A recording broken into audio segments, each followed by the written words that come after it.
তাহলে 5 আগস্ট পরবর্তী সময়ে আমরা চেয়েছিলাম এমন বাংলাদেশ, যে বাংলাদেশের শ্রমিকরা তাদের মজুরি পাবে, তাদের অধিকার থাকবে। অথচ আমরা দেখলাম সরকার পাল্টালো। আজকে ফ্যাসিস্ট হাসিনা সরকার নেই, নতুন সরকার এসেছে, অন্তর্বর্তীকালীন সরকার। অথচ আমরা দেখলাম সেই পুরনো চিত্র।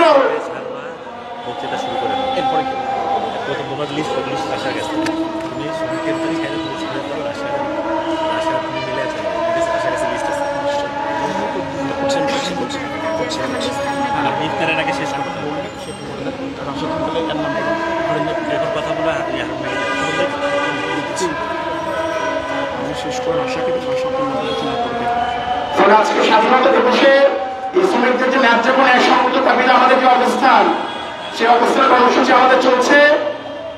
আজকে সমাজের বিভিন্ন অংশের মানুষ যারা দীর্ঘদিন ধরে বাংলাদেশের গণতান্ত্রিক লড়াইয়ের সঙ্গে থাকেন, তারা উপস্থিত হয়েছেন, তারা আপনাদের সঙ্গে সংহতি জানিয়ে বক্তব্য রাখবেন।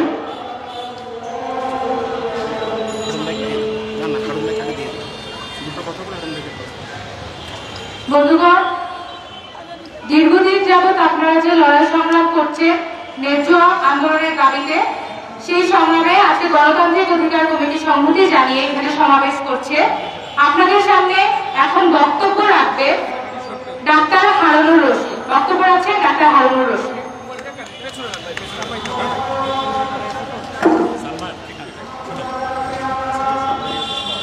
সংগ্রামী সাথী ও বন্ধুরা, আজকে রমজানের প্রায় শেষ। সাধারণভাবে আজকে এরকম একটা সভা হওয়া, এটা আমাদের কাম্য নয়। তদ্রূপভাবে আজকে মহান স্বাধীনতা দিবস।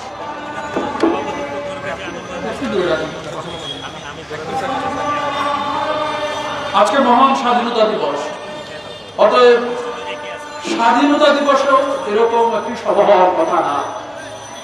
কিন্তু আমাদের দুর্ভাগ্য, স্বাধীনতার 50 বছর পরেও আমাদের যে প্রশ্নগুলি 1971 সালে উঠেছিল, সেই প্রশ্নগুলি এখনো আমরা কিন্তু দেখছি। আমি চারদিকে যে লোকজনকে দেখতে পাচ্ছি, তার ভেতরে আমার চেয়ে বেশি বয়সী খুব একটা মানুষজন দেখতে পাচ্ছি না। 1971 সালে আমরা নদীর ঘাটে যে দৃশ্যটা দেখেছি, সেটা হলো লঞ্চ ভরে শ্রমিকরা তারা ফিরে আসছে। তারা জয় বাংলা স্লোগান দিচ্ছিল, তারা মুক্তিযুদ্ধের পক্ষে স্লোগান দিচ্ছিল। তার একদিন দুই দিন আগে দেখেছি কিভাবে গরিব মানুষ ঢাকা থেকে পায়ে হেঁটে দূর দূরান্তে চলে গেছে, তাদের পা ফুলে গেছে, তাদের মাথার উপরে আপনার হাড়ি ছিল, মাথার উপরে এমনকি চুলা ছিল। এভাবে তারা গর্ভবতী নারীরা ছিল, সন্তান হয়েছে রাস্তায়। এরকম অবস্থায় 1971 সালের 26শে মার্চের পরে আমরা দেখতে অভ্যস্ত হয়েছি। তারপরে যখন যুদ্ধ শুরু হলো, যুদ্ধে প্রথম যারা গেলেন সেটা হলো যে সিপাহীরা ছুটিতে ছিল কিংবা ব্যারাক থেকে ফিরে এসেছিল, তারা গ্রামের কৃষক, তারপরে কারখানা থেকে ফিরে আসা শ্রমিক এবং ছাত্রদের, তাদেরকে সংগঠিত করে মুক্তিযুদ্ধের কাজ প্রথম শুরু করেছিল।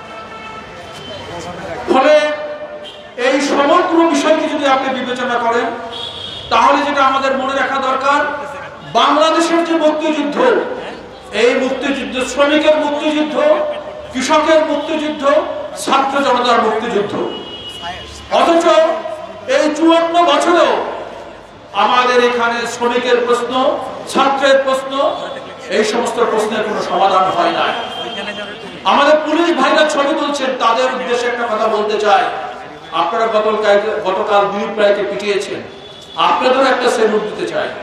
সেটা হলো 1971 সালে পুলিশরা রাজারবাগ পুলিশ লাইনে যে যুদ্ধ করেছিলেন, জীবন বাজি রেখে যুদ্ধ করেছিলেন পুলিশরা, বহু পুলিশ নিহত হয়েছিলেন। এই জন্য পুলিশদের প্রতি একটা সেলুট দিচ্ছি। তারা আমাদের মুক্তিযুদ্ধ সংগঠিত করার ক্ষেত্রে ভূমিকা রেখেছিলেন।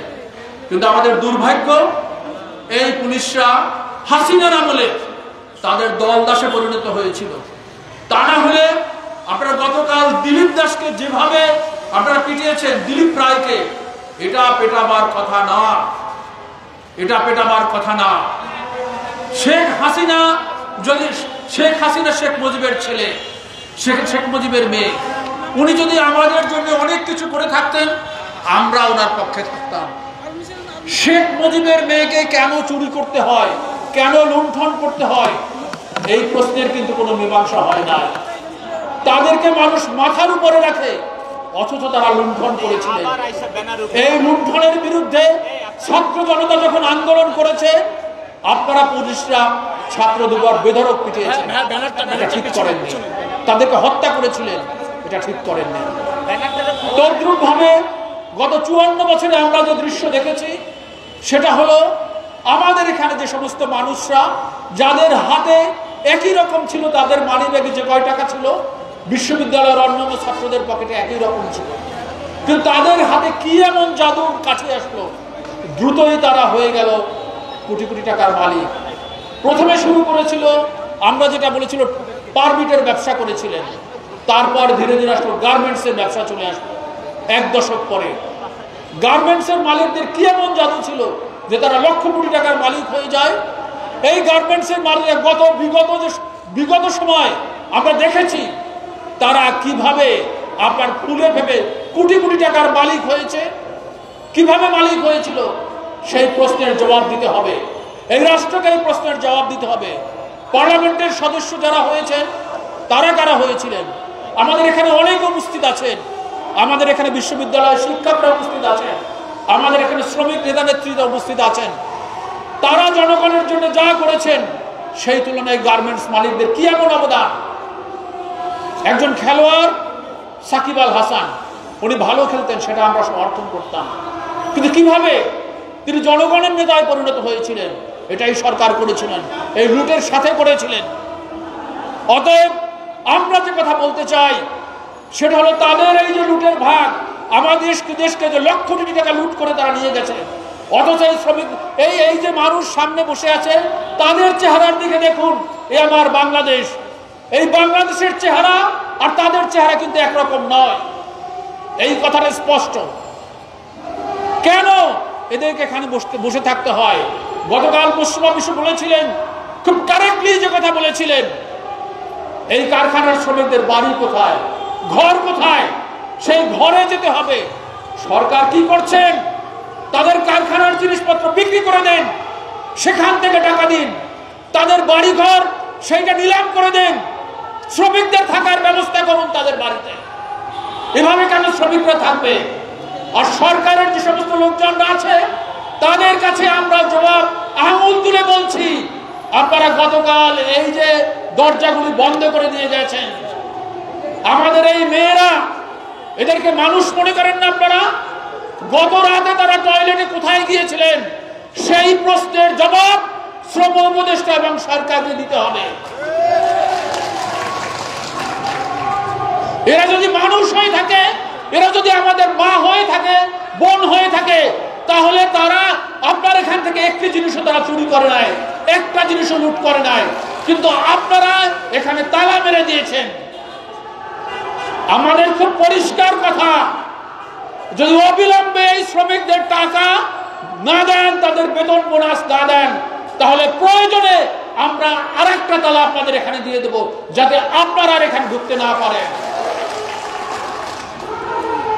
আর যে পুলিশরা গতকালকে দিলীপ রায়কে পিটিয়েছে এবং বলেছে তাদের সব বিরুদ্ধে কি করেছে, আমি খুব সোজাসুজি কথা বলতে চাই, ওই পুলিশদের বাজেয়াপ্ত করতে হবে, তাদের বিচারের মুখোমুখি করতে হবে। রমজান মাস, আমাদের সময় খুব কম, এরপরে ইফতারের ব্যবস্থা আছে।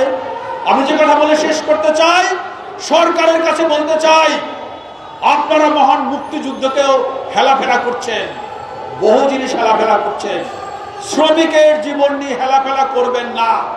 ছাত্ররা যেমন 5 আগস্ট হাসিনাকে ফেলে দিয়েছিলেন, শ্রমিকরা যদি জাগে তাহলে রাষ্ট্রকে উল্টে দেবে। সকলকে ধন্যবাদ।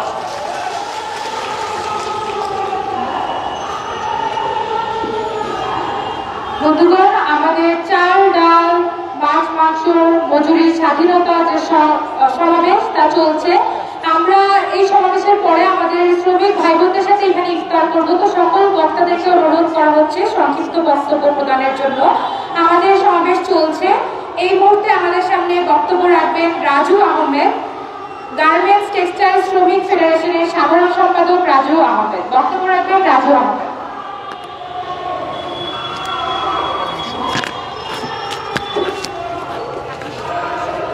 সংগ্রামী বন্ধুগণ, যারা গত 4 দিন থেকে এই শ্রম ভবনের নিচে নিজেদের রুটির প্রশ্নে সমবেত হয়ে রাত্রি যাপন করছেন, অবস্থান করছেন, গার্মেন্টস টেক্সটাইল শ্রমিক ফেডারেশনের পক্ষ থেকে এবং গার্মেন্টস শ্রমিক অধিকার আন্দোলনের পক্ষ থেকে আপনাদের অভিনন্দন জানাই। আপনাদের এই লড়াকু মনকে আমরা অভিবাদন জানাই। বন্ধুগণ, আমাদের দাবি স্পষ্ট।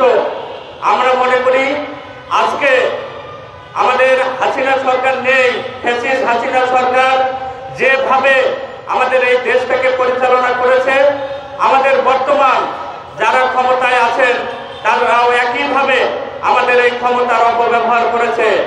আপনারা দেখেছেন গতকাল আমাদের ফ্যাসিস্ট পুলিশ বাহিনী তারা যেভাবে আমাদের এই অনাহারে অর্ধাহারে থাকা সাধারণ শ্রমিকদের উপর লাঠিচার্জ করেছে, তারা আমাদেরকে ছত্রভঙ্গ করার জন্য যেভাবে আমাদের উপরে উঠে পড়ে লেগেছিল, এটাই প্রমাণ হয় যে তারা ফ্যাসিস্ট হাসিনা সরকারের যে রাস্তা, সেই রাস্তা থেকে তারা সরে যায়নি। সংগ্রামী বন্ধুগণ, গতকাল এখানে আমরা যখন অবস্থান করছিলাম তখন সচিবালয় থেকে শ্রম উপদেষ্টা শ্রম সচিব ফোন করে বলেছেন, উনি আজকেও ফোন করেছেন, আগামীকাল বেতন দেবেন। আমরা তারা ওই বক্তব্যে এখনো আশ্বস্ত হতে পারিনি। আমরা আশ্বস্ত হতাম যদি এই দিনে আজকে তারা ওই সচিবালয় বাদ দিয়ে তারা শ্রমিকদের কাছে আসতো, আমরা আশ্বস্ত হতে পারতাম। আমরা শুনেছি গতকাল উপদেষ্টা যখন ঘোষণা করলেন মালিকদেরকে তারা দেশ থেকে পালাতে দেবেন না, আমরা উপদেষ্টার উদ্দেশ্যে বলতে চাই এখানে বাহাদুরের কিছু নাই। আপনি এক সময় এই মালিকদের পক্ষ নিয়ে শ্রমিকদেরকে পিটানোর জন্য পুলিশ বাহিনী লেলিয়ে দিয়েছিলেন, আবার বিকেলে সন্ধ্যায় গিয়ে যখন বললেন মালিকদেরকে পালাতে দেবেন না, মালিকরা ঘরে থাকলে আমার কি, আর মালিকরা বিদেশ গেলে বা আমার কি? আমার দরকার আমার মজুরি, আমার দরকার আমার খেয়ে পরে বাঁচার যে অধিকার, সেই অধিকার বাস্তবায়ন। ফলে আমরা মনে করি আজকে উপদেষ্টা যে সিদ্ধান্ত দিয়েছেন, উপদেষ্টা আমাদেরকে যে আশ্বাস দিয়েছেন, আমরা এটাতে বিন্দু মাত্র আশ্বস্ত হইনি। আপনি মালিকদেরকে নিয়ে গতকাল সচিবালয়ে মিটিং করেছেন, আজকে উচিত ছিল এই দিনে, এই বিশেষ দিনে শ্রমিকদের পাশে এসে দাঁড়িয়ে এই মানুষদেরকে তাদের প্রাপ্যতা বুঝিয়ে দিয়ে তাদেরকে বাড়ি পাঠানোর ব্যবস্থা করা, সেগুলো করলেন না। আপনারা আগামীকাল বলেছেন আগামীকাল তারা বেতন দেবেন, আমরা আশ্বস্ত হতে পারিনি। আমরা স্পষ্ট করে বলতে চাই যতক্ষণ পর্যন্ত আমরা আমাদের সমস্ত পাওনাদি হাতে না পাবো এই শ্রম ভবন আমরা ছাড়ব না। এই শ্রম ভবনে আমরা ঈদ করার মানসিকতা নিয়ে এসেছি। তবে সেই সাথে একটা কথাই শুধু বলতে চাই, আমরা যদি এই শ্রম ভবনের নিচে ঈদ করি তাহলে আপনারা বাড়িতে, বিশেষ করে যারা এখনো ভাবছেন বেতন না দিয়ে অবস্থান করবেন দেশে, আমরা তাদেরকেও শান্তিতে ঈদ করতে দেব না। আমরা শান্তিতে যেমন ঈদ করতে দেব না, আমরা এটাও বলতে চাই যদি সরকার আমাদের আগামীকালকের মতো বেতন দিতে না পারে, যদি আমাদের ন্যায্যতার হিস্সা যদি বুঝিয়ে না দেন, তাহলে এই শ্রম ভবনের নিচে শ্রমিকরা যেমন আজকে অবস্থান করছে, এই অবস্থান এই শ্রম ভবনের নিচে যাবে না। এই অবস্থান ওই রাস্তায় গিয়ে করলেও আমাদের সেদিন কিছু করার থাকবে না। পুলিশ বাহিনী আপনারা যেভাবে গতকাল আক্রমণ করেছেন, আপনারা ভুলে যাবেন না। এই দেশবাসী, এই ছাত্র সমাজ, বিভিন্ন শ্রমিক সংগঠন সহ আমাদের দেশের বিবেকবান মানুষ আমাদের সাথে আছে। আমরা আগামী দিনে আমাদের যে ন্যায়সঙ্গত আন্দোলন, সেই ন্যায়সঙ্গত আন্দোলন এই রাজপথ থেকেই বাস্তবায়ন করে ঘরে ফিরব, সেই আশা ব্যক্ত করে সবাইকে ধন্যবাদ জানিয়ে বাংলাদেশ শ্রমিক কর্মচারী ফেডারেশনের পক্ষ থেকে আবারও আপনাদের অভিনন্দন জানিয়ে আমি আমার সংক্ষিপ্ত বক্তব্য শেষ করছি। সবাইকে ধন্যবাদ। আমাদের অবস্থান কর্মসূচি চলছে। এ পর্যায়ে সংহতি জানিয়ে বক্তব্য রাখবেন জাহাঙ্গীরনগর বিশ্ববিদ্যালয়ের শিক্ষক ও গবেষক মাহা মির্জা। কথা বলবেন জাহাঙ্গীরনগর বিশ্ববিদ্যালয়ের শিক্ষক ও গবেষক আহা মির্জা।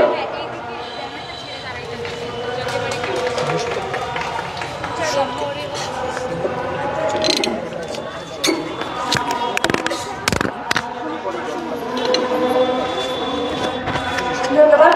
সংগ্রামী শ্রমিক ভাই ও বোনেরা, আপনারা 3 দিন ধরে এখানে বসে আছেন এই গরমের ভিতরে, রোজার মধ্যে, এবং আমরা গত 2 দিন ধরে দেখছি যে আপনারা কি অবর্ণনীয় কষ্ট, দুঃখ কষ্ট ভোগ করে আজকে এখানে বসে আছেন কোনো ধরনের নিশ্চয়তা ছাড়া। 3 মাস ধরে আপনারা বকেয়া বেতন চাইছেন, 3 মাস ধরে বিভিন্ন সময় আপনাদেরকে ডেট দেওয়া হয়েছে, আপনারা মালিককে নানাভাবে মালিকের কাছে পৌঁছানোর চেষ্টা করেছেন, এবং একটা পর্যায়ে আপনারা বুঝতে পেরেছেন যে মালিক খালি আপনাদের সাথে ধোঁকাবাজি করছে এবং আসলে তাদের বেতন দেওয়ার কোনো ইচ্ছা নাই। কালকে যে ঘটনাটা ঘটলো, যখন আপনারা সচিবালয়ে অভিমুখে যাত্রা করে গেলেন এবং পুলিশ যে নির্মমভাবে হামলা চালালো, এরপরে অনেকে বলছে যে আপনারা সচিবালয়ে গেলেন কেন? সচিবালয়ে কি বেতন দেওয়ার জায়গা? ডক্টর ইউনূস কি বেতন নিয়ে বসে আছে? আপনারা যাবেন মালিকের অফিস ঘেরাও করবেন, মালিকের কারখানা ঘেরাও করবেন, সচিবালয় পর্যন্ত আপনাদের আসতে হবে কেন? এই কথাটা যারা বলছে, আমরা তাদের উদ্দেশ্যে বলতে চাই যে বাংলাদেশে গার্মেন্টস সেক্টরের কি অবস্থা সেটা কি আপনারা জানেন না? বাংলাদেশে যে দিনের পর দিন, মাসের পর মাস যখন শ্রমিকরা বেতন না পেয়ে রাস্তায় নামে, সেটা আওয়ামী লীগের সময় হোক আর এখনকার এই দ্বিতীয় স্বাধীনতার ইন্টারিম গভর্নমেন্টের সময় হোক, শ্রমিকরা কি রাস্তায় নামায় 2 দণ্ড দাঁড়াতে পারে? তারা কি পুলিশ এবং সেনাবাহিনী যেভাবে তাদের উপর ঝাঁপিয়ে পড়ে, রাস্তায় আন্দোলন করে বা মালিকের অফিস ঘেরাও করে, কারখানা ঘেরাও করে, তারা কি টিকতে পারে? আপনারা কি দেখেন নাই যখন হাসিনা সরকার চলে যাওয়ার পরে যখন গার্মেন্টস সেক্টরে অস্থিরতা শুরু হলো, তখন বেতন বোনাসের দায়ে কত হাজার হাজার শ্রমিক যখন রাস্তায় নেমেছিলেন, তখন কি নির্মমতার সাথে এই ইন্টারিম গভর্নমেন্ট যৌথ বাহিনী নামিয়ে দিয়েছিল এবং তখন আমাদের শ্রমিক ভাইরা পর্যন্ত শহীদ হয়েছিলেন। চম্পা নামের একজন নারী শ্রমিক শহীদ হয়েছিলেন। তো আপনারা মনে করেন যে শ্রমিককে ঠিক মতো মালিক বেতন দেবে না, তাদেরকে বিভিন্ন সময় ডেট দেওয়া হবে, 1 মাস যাবে, 2 মাস যাবে, তারা প্রোডাকশনের কাজ করবে, তারা মাল ডেলিভারি করবে, সেটার শিপমেন্ট হবে, সেই রপ্তানির টাকাটা পর্যন্ত আসবে, কিন্তু শ্রমিককে তাদের পাওনা টাকা বুঝিয়ে দেওয়া হবে না, যেটা তাদের ঘামের শ্রমের ন্যায্য মজুরি। এবং তারা যখন রাস্তায় নেমে আন্দোলন করবে, তখন মিডিয়া তাদেরকে দোষ দিবে, বলবে যে শ্রমিকের কারণে ভোগান্তি হচ্ছে রাস্তায়, বলবে যে শ্রমিকের কারণে রাস্তায় যানজট হয়েছে, এবং তারপর একসময় যৌথ বাহিনী, পুলিশ বাহিনী, সেনাবাহিনী নামিয়ে দিয়ে তাদের উপর গুলি করা হবে। এবং সেই গুলি আওয়ামী লীগ সরকার যে নিপীড়ন করেছিল, আমরা দেখেছি যে ইন্টারিম গভর্নমেন্টের সময় তার কোনো হেরফের হয় নাই। শ্রমিকের প্রশ্নে আমরা দেখছি যে যেই সরকারি হোক, তারা একই রকমের নির্মম আচরণ করে চলেছে। আপনারা যে আজকে এখানে এসেছেন, শ্রম ভবনের সামনে এসেছেন, আপনারা কি এখানে পিকনিক করতে আসছেন?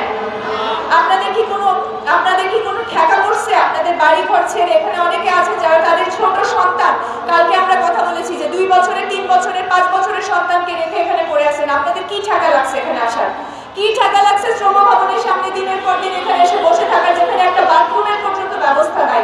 এবং এই ধরনের অমানবিক জীবনযাপন যে আপনারা এখানে 3-4 দিন ধরে করতেছেন, আপনাদের তো কোনো ঠেকা লাগে নাই। কিন্তু ঘটনা হচ্ছে যে যেইভাবে আপনাদেরকে যেই পরিস্থিতির দিকে ঠেলে দেওয়া হয়েছে, 3 মাস 4 মাসের বকেয়া বেতন এক একজন 45,000, 50,000, 60,000 করে টাকা আপনারা পান।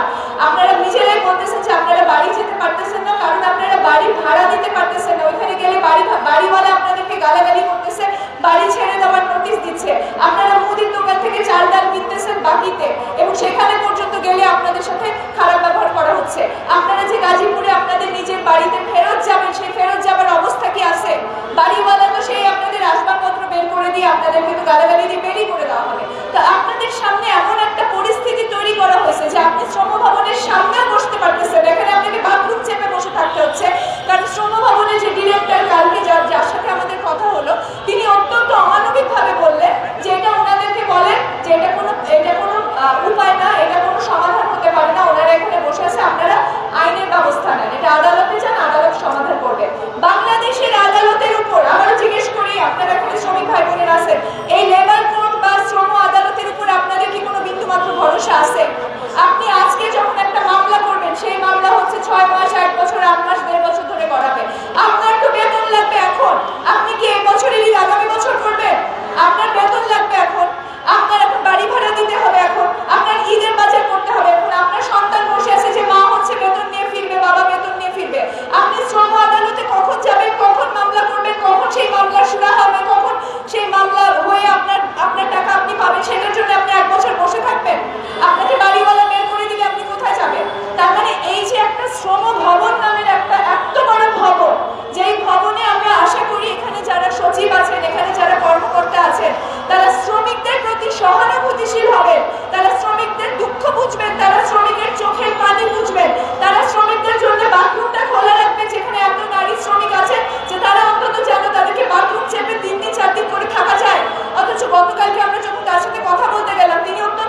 সিকিউরিটি গার্ড এবং ওনারা আপনাদের মতো শ্রমিক ওনারা ব্যবস্থা করে দিলেন। আপনারা যারা গতকাল ওইখানে গিয়ে বাথরুম করছেন আপনারা জানেন যে দুজন শ্রমিক মানুষ এগিয়ে এসে শেষ পর্যন্ত এত বড় বড় কোম্পানি এত বড় বড় বিল্ডিং করে কোনো লাভ হলো না, দুইজন শ্রমিক মানুষ এগিয়ে এসে আপনাদের বাথরুমের ব্যবস্থা করে দিল। এ থেকে আমরা বুঝলাম যে শ্রমিকের দুঃখে শ্রমিকের যন্ত্রণা একমাত্র শ্রমিকই বোঝে। আসলে এই যে এত বড় বড় দালানের যে সমস্ত কর্মকর্তা সচিব উপসচিব তারা বেতন পাচ্ছেন জনগণের ট্যাক্সের টাকায়, কিন্তু তারা নাম দিয়েছেন শ্রম ভবন, তারা শ্রমিকের জন্য কাজ করবেন বলে তারা কমিটেড, তাদের কমিটমেন্ট বা তাদের শ্রমিকের জন্য কাজ করার কথা, অথচ তারা আজকে ব্যবসায়ীদের স্বার্থ উদ্ধার করেন এবং তারা বলেন ব্যবসায়ী মালিকরা বেতন না দিলে আমরা কি করব। এখন আমার প্রশ্ন হচ্ছে মালিকরা বেতন দেয় না, ঈদের আগে আগে আমরা এটা সবসময় প্রতি বছর আমরা দেখি, প্রতি বছরই একই ঘটনার পুনরাবৃত্তি দেখি যে যতবারই মালিকদের কাছে দেখা যায় যে 3 থেকে 4 মাসের বকেয়া বেতন বাকি থাকে এবং ঈদের আগে সবসময় দেখা যায় যে শ্রমিকদেরকে রাস্তায় নেমে আন্দোলন করে পুলিশের পিটানি খেয়ে তারপর সেই বকেয়া বেতনটা আদায় করতে হয়। তো আমরা শ্রম ভবনে যারা বসে তাদেরকে বলতে চাই আপনারা বেতন পান কিসের জন্য? আপনারা যে এত বড় একটা শ্রম ভবন নাম দিয়ে রেখেছেন, এখানে শ্রম ভবনের কর্মকর্তা আপনারা, আপনাদের কাজটা কি? যদি আপনারা এতগুলো শ্রমিকের জন্য ন্যূনতম সহমর্মিতা দেখাতে না পারেন, এই যে আপনারা বলছেন যে শ্রমিকদের উচিত শ্রম আদালতে মামলা করা, আপনারা কেন মামলা করবেন? আপনারা প্রোডাকশন করছেন, আপনারা কাজ করছেন, 3 মাস ধরে আপনারা অ্যাসেম্বলি লাইন সামলাইছেন, আপনাদের শিপমেন্ট গেছে। মামলা যদি করতে হয় সেটা শ্রম ভবনের যিনি কর্মকর্তা বসে আছেন, শ্রম ভবনের ডিরেক্টর বসে আছেন, তিনি মামলা করবেন, তার দায়িত্ব মামলা করা। মামলা কেন শ্রমিক করবে? তাহলে ওনারা যে এত টাকা দিয়ে বেতন পাচ্ছেন, ওনারা যে এখানে চাকরি করতেছেন, গাড়ি পাচ্ছেন, সুবিধা পাচ্ছেন পাবলিকের ট্যাক্সের টাকায়, ওনার কাজটা কি যদি আপনাকে লেবার কোর্টে গিয়ে মামলা করতে হয়? তার মানে শ্রম ভবনের প্রত্যেকটা কর্মকর্তা কর্মচারীকে একটা জবাবদিহিতার আওতায় আমাদেরকে আনতে হবে যে আপনার কাজ কি। শ্রম ভবন নাম দিয়ে এত বড় বিল্ডিং দিয়ে শ্রম অধিদপ্তর, শ্রম মন্ত্রণালয় পাবলিকের ট্যাক্সের টাকায় খাচ্ছেন, দাচ্ছেন, গাড়ি কিনতেছেন, গাড়ির তেলের খরচটা পর্যন্ত পাবলিক দিয়ে দিচ্ছে, কিন্তু তাহলে আপনার কাজ কি? শ্রমিক যেন বেতন পায় সেটা নিশ্চয়তা প্রদান করা আপনার কাজ। যদি দেখেন কোনো মালিক টালবাহানা করতেছে, যদি দেখেন কোনো মালিক সে বেতন দিচ্ছে না, তাহলে সেই মালিকের স্থাবর অস্থাবর সম্পত্তি ক্রয় করেন, সেই মালিককে কানে ধরে বেতন দেওয়ার ব্যবস্থা করেন। শ্রমিককে কেন আদায় করে নিতে হবে? আপনাদের বুঝতে হবে যে এই সমস্ত মানুষেরা তারা আমাদের ট্যাক্সের টাকায় চলে এবং যে কারণে এই ভবনে যারা বসে আছেন তাদের দায়িত্ব হচ্ছে বাংলাদেশে যত নারী শ্রমিক, পুরুষ শ্রমিক, গার্মেন্টস শ্রমিক বা অন্যান্য যত শ্রমিক আছে সেই শ্রমিকরা যেন এইভাবে 3 মাস অনাহারে থাকতে বাধ্য না হয় সেটা নিশ্চিত করার দায়িত্ব এই সমস্ত সুটবুট করা মানুষদের। তাই সুটবুট করা মানুষ হলে তাকে ছেড়ে দেওয়া যাবে না, তাদেরকে বাধ্য করতে হবে এবং আমরা একটা স্থায়ী সমাধান চাই। প্রত্যেকবার আপনারা এরকম ঈদের সময় প্রত্যেকবার একই ঘটনা ঘটবে, প্রত্যেকবার আপনারা শ্রম ভবনের সামনে সেরকম পথের ভিখারির মতো বসে থাকবেন। আপনারা কি ভিখারি? আপনারা প্রোডাকশন করেন, আপনারা উৎপাদন করেন, আপনারা উৎপাদন করা শ্রমিক এবং আপনাদের টাকায় বাংলাদেশের অর্থনীতি চলে। 80% বাংলাদেশের 80% বৈদেশিক মুদ্রা আসে আপনাদের তৈরি করা পণ্য থেকে। বাংলাদেশের পুরো অর্থনীতিটা আপনাদের উপর দাঁড়ায় আছে। সেখানে যখন আপনাদের সাথে এই অবহেলা করা হয়, সেখানে যখন বছরের পর বছর আমরা একই ঘটনার পুনরাবৃত্তি দেখি এবং সেখানে আপনারা দেখি যে আপনারা মানবেতর জীবনযাপন করেন আর তারা এসি দেওয়া ঘরে শ্রম ভবনে বসে থাকে, শ্রম মন্ত্রণালয়ে বসে থাকে। যখন আমরা বলি যে শুধুমাত্র বাথরুমটা একটু খুলে দেন যে আমাদের নারী শ্রমিকরা বাথরুম করবে, তখন কত বড় প্রহসন তারা আমাদেরকে বলে যে মন্ত্রণালয় থেকে পারমিশন লাগবে বাথরুম খুলতে। এই ধরনের হাস্যকর কথাবার্তা বলে তারা আপনাদেরকে এমনভাবে আপনাদের সাথে ব্যবহার করে যেন আপনারা মানুষের পর্যায়ে করেন না। আমরা বলতে চাই যে এটার একটা স্থায়ী সমাধান আমরা চাই। আজকে আপনারা এক কারখানায় আছেন, ধরে নিলাম এই কারখানা বন্ধ করে আপনাদের যন্ত্রপাতি বিক্রি করে না হয় আপনাদের মিটিয়ে দেওয়া হলো, তারপর আপনারা আরেক কারখানায় যাবেন না, তো সেই কারখানাতে তো একই ঘটনা ঘটতে পারে। আমাদের দেশে আমরা দেখতে পাচ্ছি যে ব্যবসায়ীরা সবসময় শ্রমিকের পাওনা পরিশোধের ক্ষেত্রে সবসময় তারা টালবাহানা করে আসছে বছরের পর বছর ধরে এবং সরকারের কোনো প্রক্রিয়া নাই, সরকারের কোনো মেকানিজম নাই যে সরকার যে ব্যবসায়ী মালিককে বাধ্য করবে যে আপনি 1 মাস 2 মাস হয়ে গেছে শ্রমিকদের বেতন দেওয়া হচ্ছে না, সেটার জন্য সরকার যে বাধ্য করবে সেই প্রক্রিয়ার কোনো সরকারের কোনো নিয়ম কানুন কিছুই নাই। সরকার বলে আমরা কি করবো, শ্রম অধিদপ্তর বলে আমরা কি করবো, শ্রম উপদেষ্টা বলে এখানে আমাদের কি করার আছে, শ্রম ভবনের লোকজন বলে এটা তো আমাদের দোষ না। কিছুই যদি না করেন তাহলে এই বিল্ডিং এ বসে আছেন, তাহলে বিল্ডিং শ্রমিকদেরকে দিয়ে দেন। আপনি যদি এত বড় বিল্ডিং করে আপনার যদি মনে হয় যে মালিকরা বেতন দিতে পারতেছে না, এখানে আমাদের কিছুই করার নাই, তাহলে আপনি এত বড় বিল্ডিং এ বসে এসি বাতাস খান কোন অধিকারে? আমরা বলতে চাই যে আমরা স্থায়ী সমাধান চাই। এভাবে প্রতি বছর আপনার বকেয়া বেতন বাকি পড়বে, আপনারা প্রতি বছর এখানে এসে আন্দোলন করতে হবে, এটা কোনো সমাধান না। আপনাদেরকে আন্দোলনেই থাকতে হবে, আপনাদেরকে সবসময় জবাবদিহিতার মধ্যে রাখতে হবে শ্রম ভবন এবং শ্রম অধিদপ্তরের লোকদেরকে, যে তাদের কাজ আপনাদের স্বার্থটা দেখা, তাদের কাজ আপনারা যেন বেতনটা পান ঠিক মতো, এবং যদি আপনাদের যদি এরকম হয় যে কোনো আইনানুগ ব্যবস্থা নিতে হয়, তাদেরকে আসলে সেই আইনের ব্যবস্থা নেওয়ার সব রকমের প্রক্রিয়া তাদেরকে নিতে হবে, সব ধরনের ব্যবস্থা তাদেরকে গ্রহণ করতে হবে, এটা আপনার দায়িত্ব না। আমরা স্থায়ী সমাধান চাই, আমরা চাই কখনো কোনো শ্রমিককে যেন এভাবে শ্রম ভবনের সামনে বসে দিনের পর দিন এরকম নিদারুণ কষ্ট না করতে হয়। এই স্থায়ী সমাধানের জন্য সবাইকে অনুরোধ যে শ্রমিকদের পাশে থাকেন, শ্রমিকদের আন্দোলনের সাথে থাকেন, এবং এরকম প্রতি বছর যেন এই ধরনের ঘটনা ঘটতে না পারে সেটার জন্য আমাদের আন্দোলন যেন জারি থাকে। সংগ্রামী শ্রমিক ভাই বোনদেরকে অসংখ্য অসংখ্য সংগ্রামী শুভেচ্ছা।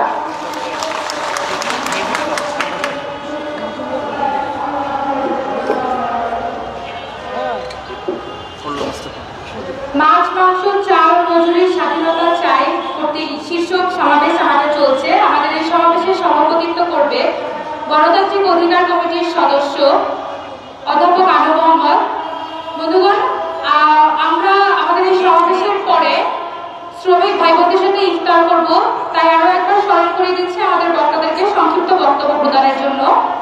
আমাদের সামনে এখন বক্তব্য রাখবেন প্রকৌশলী ও লেখক কল্লোল মোস্তফা। বক্তব্য রাখবেন কল্লোল মোস্তফা।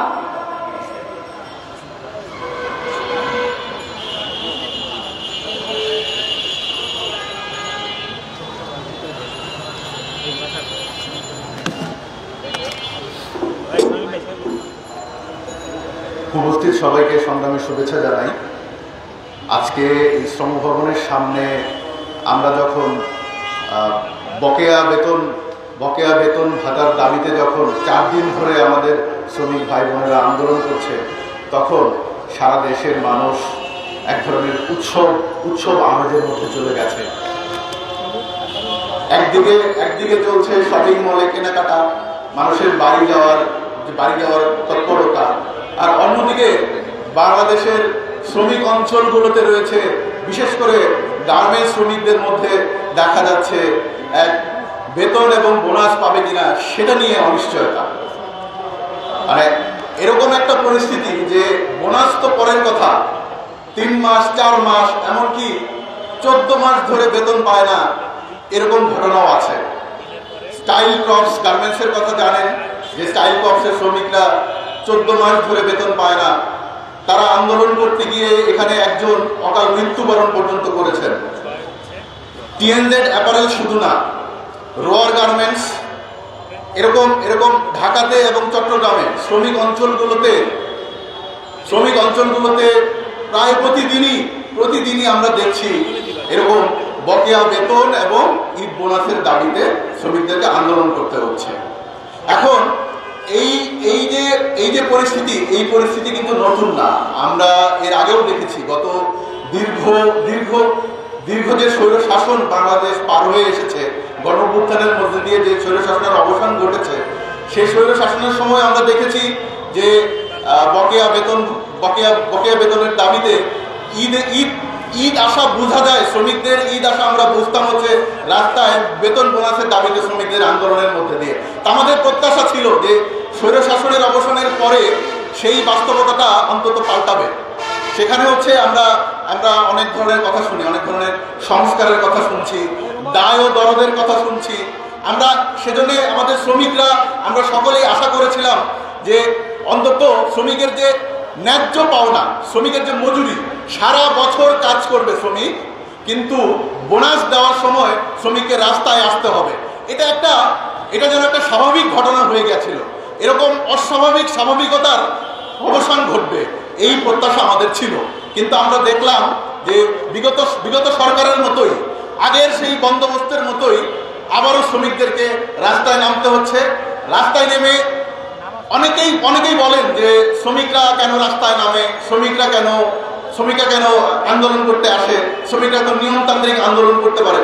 ভাই আপনারা কি জানেন শ্রমিকরা কিন্তু নিয়মতান্ত্রিক আন্দোলনই করছেন। এই যে আমাদের সামনে শ্রমিকরা বসে আছেন, তারা কিন্তু 3 মাস ধরে যারা মজুরি পান না, তারা কিন্তু প্রথম থেকে কারখানায় আন্দোলন করেছেন, তারপর তারা গিয়েছেন মালিকদের ভবনের সামনে আন্দোলন করেছেন, উত্তরা বিজিএমই ভবনের সামনে, কোনো সুরাহা হয় নাই। তারপরে শ্রম ভবনে একটা বৈঠক হয়েছে, সে বৈঠকে তাদেরকে তারিখ দেওয়া হয়েছে 20 তারিখের মধ্যে তাদের জানুয়ারি মাসের মজুরি দেওয়া হবে।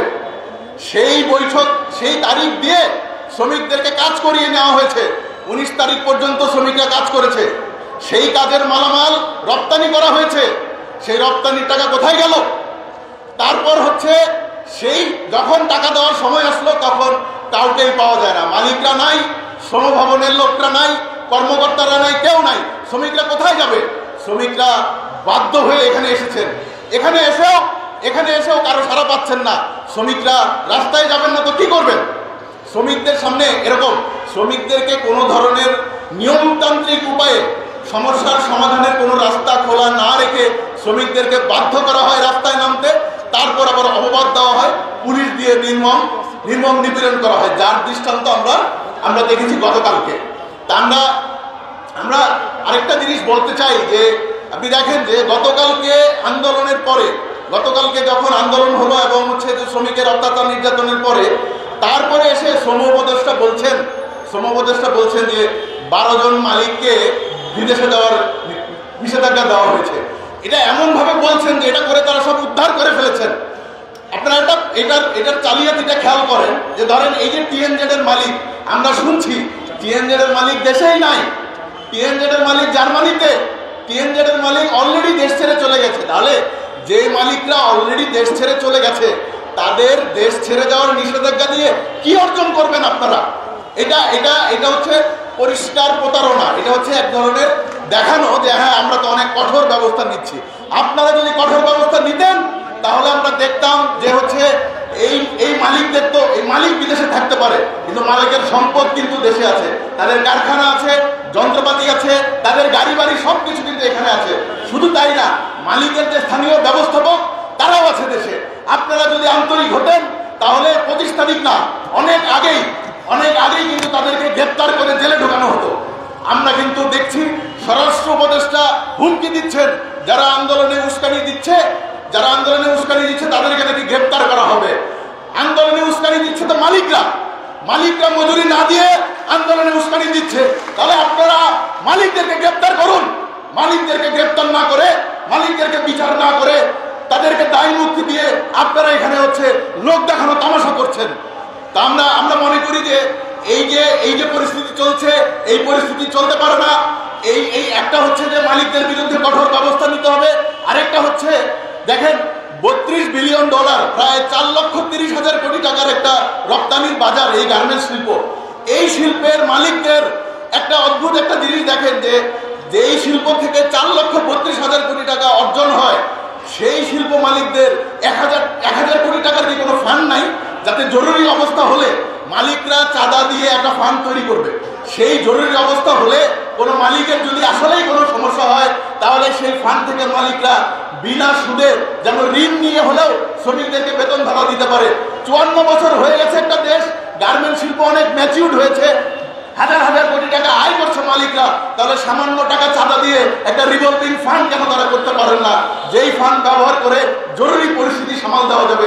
সরকার যদি আন্তরিক হতো আমরা শুরুতেই দেখতাম যে শ্রমিকদেরকে গুলি চালানোর বদলে, শ্রমিকদের উপরে হামলা করার বদলে এই হচ্ছে মালিকদেরকে নিয়ে বসত, মালিকদেরকে বাধ্য করত এই ধরনের একটা ব্যবস্থা গ্রহণ করতে।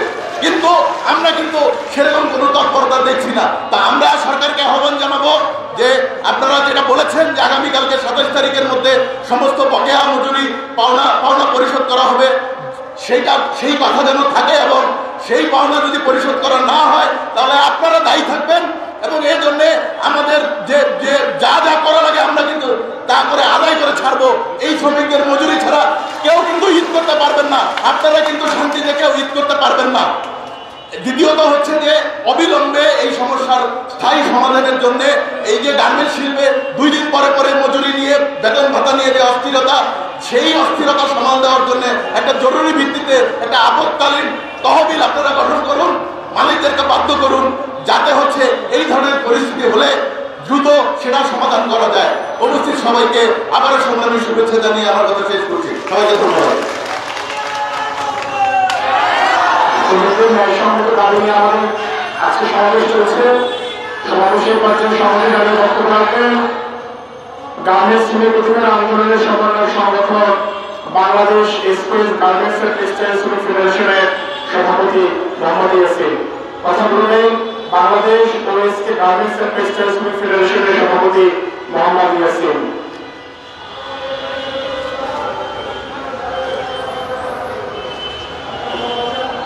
সংগ্রামী শ্রমিক ভাই বোনেরা, আপনারা জানেন আমরা শ্রম দিই, আমরা ঘাম দিই, আমাদের রক্ত পানি করা টাকা নিয়ে মালিকেরা যখন বিদেশে তাদের ভোগ বিলাস করছে, একের পর এক সম্পদ বৃদ্ধি করছে, তখন আমরা আমাদের বেতন বোনাস না পেয়ে আমরা ধারে নারে দিন কাটাই। আমাদেরকে যে মজুরি দেওয়া হয়, এই মজুরি পাকিস্তান আমল থেকে প্রায় 4 গুণ কম দেওয়া হয়। বন্ধুগণ, কেন এই অবস্থা? এই অবস্থা হলো আসলে আমাদের দেশ চালায় সাম্রাজ্যবাদীরা, বিদেশি শাসকরা। যখন পাকিস্তান স্বাধীন হয় তখন ওই আড়াল করা হয় ব্রিটিশ সাম্রাজ্যবাদকে, আড়াল করা হয় হিন্দু মুসলমান ধনীদেরকে। উগ্র সাম্প্রদায়িকতার ভিত্তিতে পাকিস্তানের জন্ম হয়। মানুষের অভাব অনটন ক্ষুধা দারিদ্রতা থেকে যায়। মানুষ আবার লড়াই করে, তখন আরেকটা উগ্র বাঙালি জাতীয়তাবাদ সামনে আনে।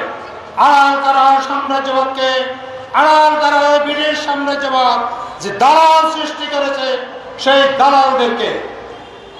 বাংলাদেশ আজকে 55 বছরে শ্রমিকদের বেতন বোনাস এই দাবি আদায় শ্রমিকরা করতে পারে না। শ্রমিক আন্দোলনের সুবিধাবাদ, শ্রমিক আন্দোলনের সাম্রাজ্যবাদের দালালেরা, শ্রমিক আন্দোলনের এনজিওরা শ্রমিকদের অধিকার থেকে বঞ্চিত করার জন্য বিভিন্ন উপায় সৃষ্টি করে শ্রমিকদেরকে বোকা বানিয়ে তাদের পিছনে পিছনে ঘুরা। বন্ধুগণ, আমরা গার্মেন্টস অধিকার আন্দোলন করেছিলাম এই সুবিধাবাদের বিরুদ্ধে। লড়াই করতে গিয়ে করার জন্য আমরা আসলে তা করতে পারি না। আমি গার্মেন্টস অধিকার আন্দোলন এবং Bangladesh OSK garments and textile শ্রমিক ফেডারেশনের পক্ষ থেকে আপনাদেরকে যে কথাটি বলতে চাই, আসলে শ্রমিক শ্রেণীর নেতৃত্বে সাম্রাজ্যবাদের বিরুদ্ধে তাদের দালালদেরকে উচ্ছেদ ছাড়া শ্রমিক শ্রেণীর মুক্তি বিগত দিনে আসে নাই, আগামী দিনে আসবে না। সাম্রাজ্যবাদ যে কত নির্মম, সাম্রাজ্যবাদ যে কত নিষ্ঠুর, সে দেখেন আপনারা প্যালেস্টাইনে শিশুদেরকে হত্যা করে তাদের বাড়িঘর লুট করে মাটিতে মিশিয়ে দিয়ে আজকে ট্রাম্প বলছে সেখানে তার বাসভবন হবে। কত নির্মম এই সাম্রাজ্যবাদ। আর সেই দালালদের যারা ক্ষমতা আসে, সেই দালালরা ওরকমই নির্মম। আজকে আমরা যখন আপনারা ঘরে থাকতে পারেন না, আপনাদের মজুরি দেয় না, আপনাদের ছেলেমেয়েরা কান্না করে, তখন আপনাদেরকে রাস্তায় নামিয়ে দিয়ে ওই পুলিশ দিয়ে পিটানো হয়। তাই আপনাদেরকে আজকে এই সরকার না, শুধু যেই সরকারে আসুক, আমরা দেখেছি সব সরকারে হলো সাম্রাজ্যবাদের দালাল সরকার, সব সরকারে হলো শ্রমিক কৃষক মেহনতি মানুষের শত্রু। তাই আম গাছে যেমন লাউ ধরে না, লাউ গাছ আম ধরতে পারে না। যেই সরকার আসুক, এরা শোষক, এরা শ্রমিক কৃষক মেহনতি মানুষের রক্ত সংগ্রহ করে। বন্ধুগণ, আজকে শ্রমিক শ্রেণীকে ওই সুবিধাবাদের বিরুদ্ধে, ওই দালালদের বিরুদ্ধে ঐক্যবদ্ধ হতে হবে এবং তাদের সরকার সমাজ রাষ্ট্র ছাড়া তাদের মুক্তি আসতে পারে না। বিগত দিনে যা প্রমাণিত সত্য, আগামী দিনও তা সত্য। বন্ধুগণ, তাই আসুন আমরা ঐক্যবদ্ধ আন্দোলন করে তুলি। আমরা ওই 2বার 3বার স্বাধীনতা, এটা ব্যাগ কথা, এটা টাউটারি কথা, এটা মিথ্যা কথা। আসলে 26শে মার্চ কোন মহান স্বাধীনতা আসলে হয়, কোন মহান স্বাধীনতা যদি আসতো তাহলে আমরা না খেয়ে থাকতাম না। এই শ্রম ভবন নামে যে ভবনটি তৈরি হয়েছে আমাদের পয়সা, এখানে যারা বেতন নেয় আমাদের পয়সা, কিন্তু তারা আমাদের বাথরুম পর্যন্ত খুলে দেয় না। তারা টাউট, বাটপার এবং আমলা। এই সরকার যা বলে মিথ্যা কথা বলে, সত্য কথা বলে না। আসুন, সত্য প্রতিষ্ঠা করতে হলে শ্রমিক শ্রেণীর নেতৃত্বে, শ্রমিক কৃষকের মৈত্রীর ভিত্তিতে একটি গণতান্ত্রিক সরকার কায়েম করতে হবে। এর বিকল্প কোনো পথ নেই। আহ্বান জানিয়ে আমি আমার বক্তব্য শেষ করছি। জয় হোক মেহনতি মানুষ। সংগ্রামী উপস্থিতি, আমাদের সমাবেশ চলছে। এ পর্যায়ে আমাদের সমাবেশে আরো যারা বক্তব্য রাখবেন আমি তাদের নাম ঘোষণা করছি। জ্যোতির্ময় বড়ুয়া, বিশিষ্ট আইনজীবী। জলি তালুকদার, গার্মেন্টস টিভিসি শ্রমিক নেত্রী। মোশরেফা মিশু, সভাপতি গার্মেন্টস শ্রমিক ঐক্য ফোরাম। রাজু মিয়া, শ্রমিক অ্যাপারেল ক্লাস ইকো লিমিটেড। শ্রমিক কর্মচারী সংগ্রাম পরিষদের সমন্বয়ক শামিদ ইমাম। ঢাকা বিশ্ববিদ্যালয়ের শিক্ষক মোশাহিদা সুলতানা ঋতু। আমাদের সামনে এখন সংক্ষিপ্ত বক্তব্য প্রদান করবেন বিশিষ্ট আইনজীবী জ্যোতির্ময় বড়ুয়া।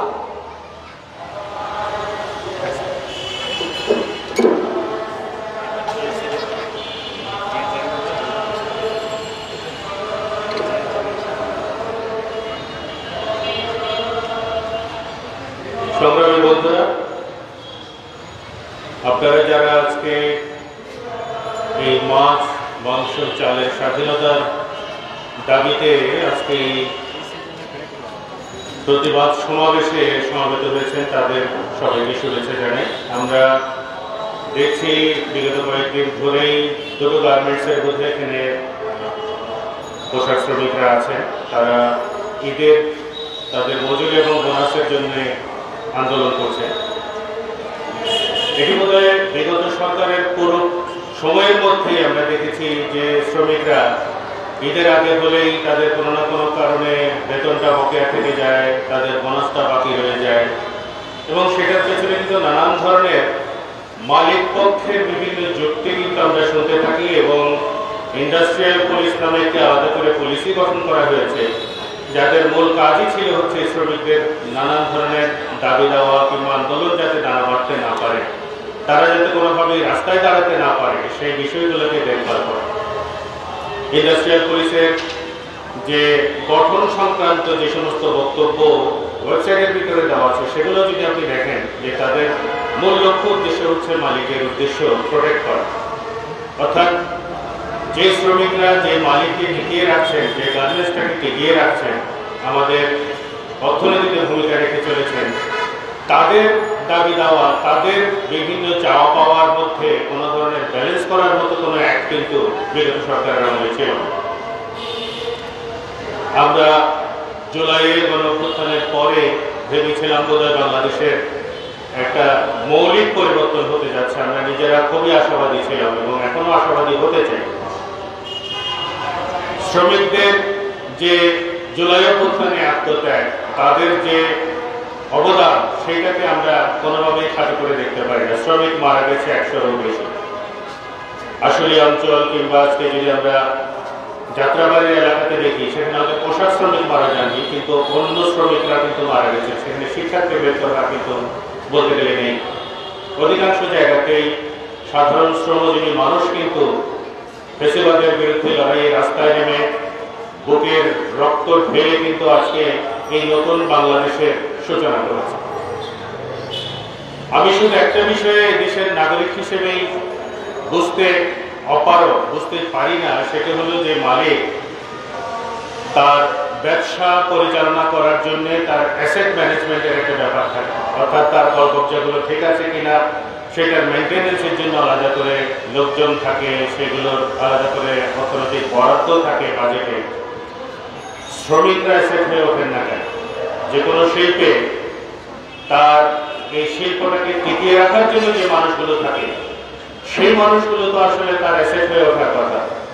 কিন্তু কেবলমাত্র আমরা দেখবো এই গার্মেন্টস সেক্টরে যে মানুষগুলো না খেয়ে না দিয়ে তাদের হীন জীবন যাপন করে এই শিল্পটাকে টিকিয়ে রাখে, তাদের কোনোভাবে অ্যাসেট হিসেবে চিন্তা করা হয় না এবং তাদের নানান ধরনের বিষয়গুলো মেনটেন করার জন্য, তাদের পরিচালনা করার জন্য যে প্রস্তুতি কিংবা আপৎকালীন যে প্রস্তুতি থাকা দরকার সেই প্রস্তুতি কিন্তু মালিক পক্ষে থাকে না।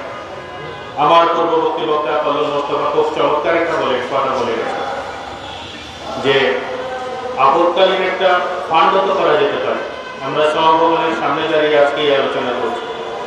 শ্রম ভবনের সত্যিকার অর্থে কাজ কি? আমাদের ইতিপূর্বের অভিজ্ঞতা, এই শ্রম ভবনে এসে আমরা কথা বলার জন্য এসেছিলাম ফাঁসের পরে যখন আগুন লাগে। আমি নিজে ইন্টারভিউ করার জন্য এসেছিলাম কর্তা ব্যক্তিদের। তাদের যে বক্তব্য, তাদের কথা বলার ধরন, চিন্তাধারার ধরন এতটাই আমলাতান্ত্রিক, সেখানে কিন্তু আসলে মানুষজনের এই বিপদকালীন সময়ে তারা আসলে কি করতে পারেন, তারা বিপদটাকে না আসার মতো প্রতিরোধমূলক কি ব্যবস্থা নিতে পারেন সে নিয়ে তাদের কোনো চিন্তা ভাবনা নেই। তাহলে একটা পিরিয়ড ছিল যখন এটা আমরা আমাদের খাতা হয়তো করার তেমন কিছু ছিল না, আমরা খুব অসহায়ের মতো আমাদের কথাগুলোই কেবল বলে গেছি। কিন্তু এখন তো পরিস্থিতি পাল্টেছে, এখন আমরা যে ভাষায় কথা বলছি, যেভাবে সমস্যাগুলোকে দেখার চেষ্টা করছি, সেটার সমাধানও নিশ্চয়ই ভিন্ন দিতে হবে। কিন্তু আমাদের স্বরাষ্ট্র উপদেষ্টা পরিষ্কারভাবে বললেন ইঙ্গিতটা নিশ্চয়ই আমাদের দিকেই। আমরা যারা বিভিন্ন রাজনৈতিক নেতৃবৃন্দ আছে, এখানে আমরা যারা অধিকার কর্মীরা যারা আছি, যারা আজকে আমাদের শ্রমিক ভাই বোনদের অধিকারের সাথে সংহতি জানাচ্ছি, আমাদের কি প্রকারান্তর উস্কানিদাতা বলা হচ্ছে? আমরা তো বর্তমান সরকারের বড়জোর সহযোগী হতে পারি, উস্কানিদাতা হয়ে কি? এই শ্রমিকরা তো বর্তমান সরকারে যারা বসে আছেন তাদের আসার পেছনে মূল ভূমিকা রেখেছেন তো এনারাই। তাহলে এরা উস্কানিদাতা হয় কিভাবে? আমরা উস্কানিদাতা হয়ে কিভাবে? আমরা শ্রমশিল্পে বিশৃঙ্খলা তৈরিকারী ব্যক্তি হয়ে কিভাবে? এই জায়গাগুলোতে যে বোঝাপড়া, ইতিপূর্বে রাজনৈতিক বোঝাপড়া ছিল, সেই বোঝাপড়াগুলো আমি বলছি একদম পরিষ্কার ভাষায়, সেই বোঝাপড়া ছিল ভুল। আমাদের বর্তমান বোঝাপড়া হতে হবে হচ্ছে আমাদের ন্যায্যতার উপরে ভিত্তি করে। এই একটি শব্দ ন্যায্যতা কথাটা যখন বললাম, আপনাদেরকে বুঝতে হবে হচ্ছে এই ন্যায্যতাটা কিসের ভিত্তিতে তৈরি হয়। এই ন্যায্যতা তৈরি হতে গেলে যা লাগে সেটার জন্য হচ্ছে আইনি ভিত্তিগুলো তৈরি হতে হয়। আমাদের আইন এখন কি আছে? শ্রম আইনে কি আছে? শ্রম আইন কি এই শ্রমিকদের আসলে স্বার্থ রক্ষা করে? শ্রমিকরা কি তাদের কথাগুলো আইনসিদ্ধভাবে যেভাবে বলতে পারার কথা সেটা কি আসলেই বলতে পারে? শ্রমিকদের কি সংগঠন করার স্বাধীনতা সেভাবে আছে যেভাবে থাকা উচিত? মালিক পক্ষের সংমিশ্রণে যদি আপনার শ্রমিকদের বার্গেনিং প্রতিষ্ঠান তৈরি করতে হয়, সংগঠন করতে হয়, তাহলে সেটা শ্রমিকদের স্বার্থ রক্ষা করে সংগঠন হয় কিভাবে? শ্রমিকদের স্বার্থ রক্ষার জন্য যেরকম নিজেরা সংগঠন করার অধিকার আসলে আইনের মধ্যে রাখা হয়নি, ঠিক সেভাবে আজকে যে অবস্থার মধ্যে তারা পড়েছে, যেমন এই 12টি কারখানার কথাও যদি আমি বলি, এই 12টি কারখানা যে পরিস্থিতির মধ্যে পড়েছে সেটার জন্য তাদেরকে আসলে রাস্তায় নামতে হবে। আইনি সুরক্ষা তো তাদের অটোমেটিক্যালি থাকার কথা ছিল, আইনের মাধ্যমেই তো তাদের একটা সমাধান হওয়ার কথা ছিল। মালিক পক্ষকে আজকে শ্রম উপদেষ্টা যে কথাটা বলেছেন গতকালকে, যে 12 জন শ্রমিক মালিককে বিদেশ যাওয়ার ক্ষেত্রে নিষেধাজ্ঞা দেওয়া হলো, তার মানে এটা কি দাঁড়ায়? তারা সবাই ঈদের সময় বিদেশে চলে যান আমোদ ফুর্তি করতে।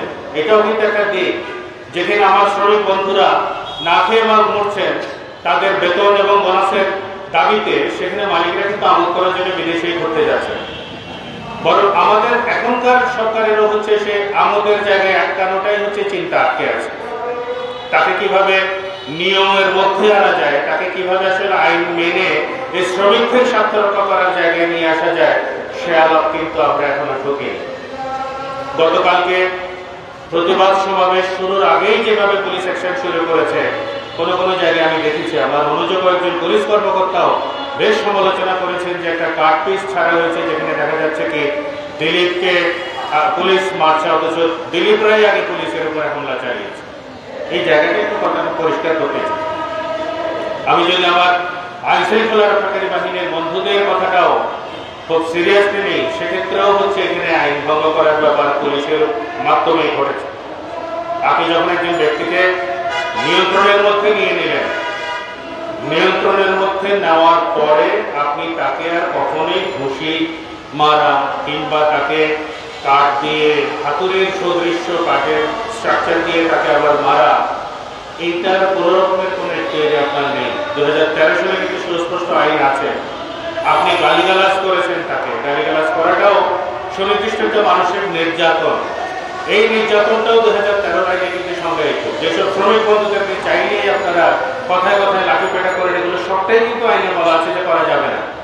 যতক্ষণ পর্যন্ত একটি সমাবেশ শান্তিপূর্ণ থাকছে, যতক্ষণ পর্যন্ত কোনো ধরনের অস্ত্র কিংবা সহিংসতা ঘটতে পারে এরকম কোনো কিছু তাদের হাতে না থাকছে, পুলিশের আসলে এখতিয়ারই নেই তাদেরকে কোনো রকমের বাধা দেওয়ার। এটা শ্রমিকদের কিংবা এই দেশের নাগরিকদের সাংবিধানিক অধিকার।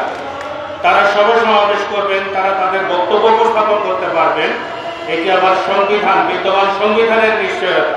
তাদেরকে পুলিশ লাঠিচার্জ করে, গুলি করে, ঘুমন্ত অবস্থায় আগুনে পুড়িয়ে মারার ঘটনা ঘটেছে মজুরির দাবিতে গত নভেম্বর থেকে ডিসেম্বরের মধ্যে সময়টাকেও যদি আপনারা চিন্তা করেন, 24 নভেম্বর ডিসেম্বর সময়টাকেও যদি আপনারা হিসেবে, এতগুলো মানুষকে, এতগুলো শ্রমিকের, অন্তত 5 জন শ্রমিকের আমরা মৃত্যু নিয়ে কাজ করেছি সে সময়, যাদেরকে শুধুমাত্র মজুরি বৃদ্ধির আন্দোলন করার সময় কিন্তু হত্যা করা হয়েছে। কি হয়েছে সেই সব হত্যাকাণ্ডের পরিপ্রেক্ষিতে?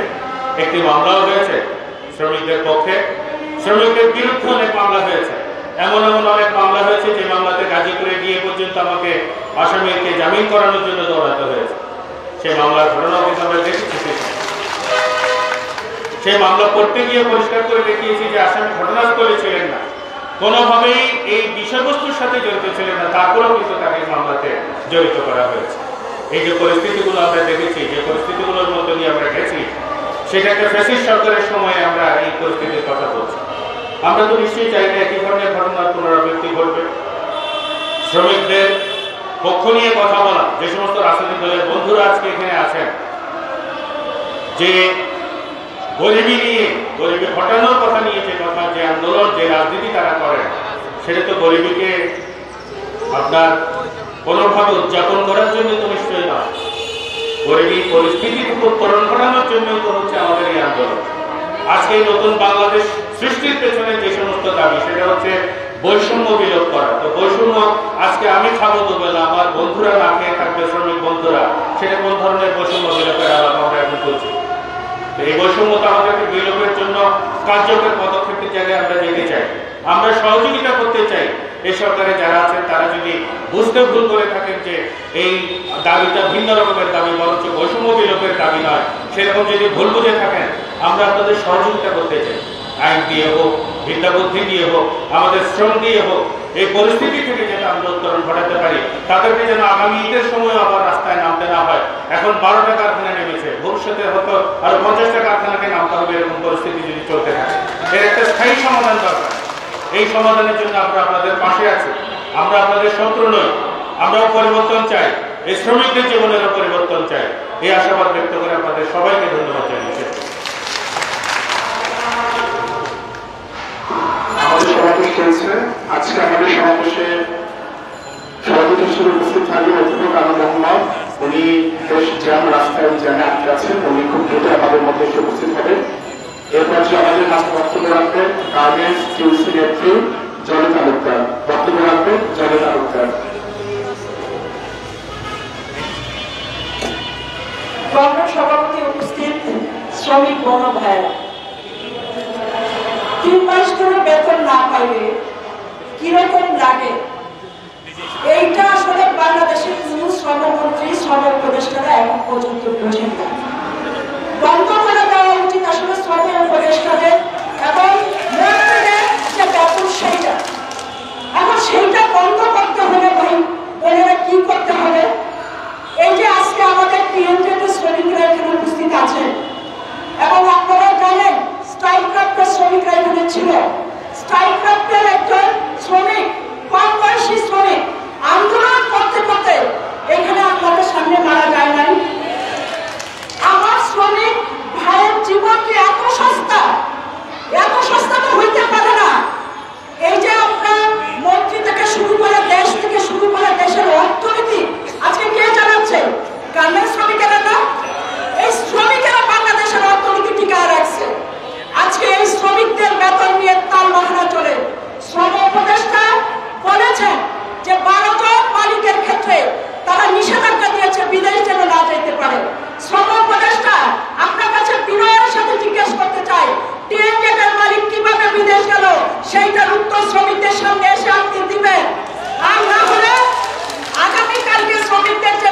27 তারিখ আপনি বলেছিলেন 25 তারিখের মধ্যে সব কারখানার যদি বেতন পরিষ্কার না হয় তাহলে কঠোর অবস্থা নেবেন।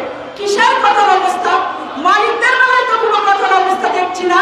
তারা বিদেশ যাচ্ছে, বিদেশ গিয়ে আরাম করে তারা ঈদের বাজার করছে, সেইখানে গিয়ে তারা হচ্ছে তাদের ঈদ উদযাপন করবে।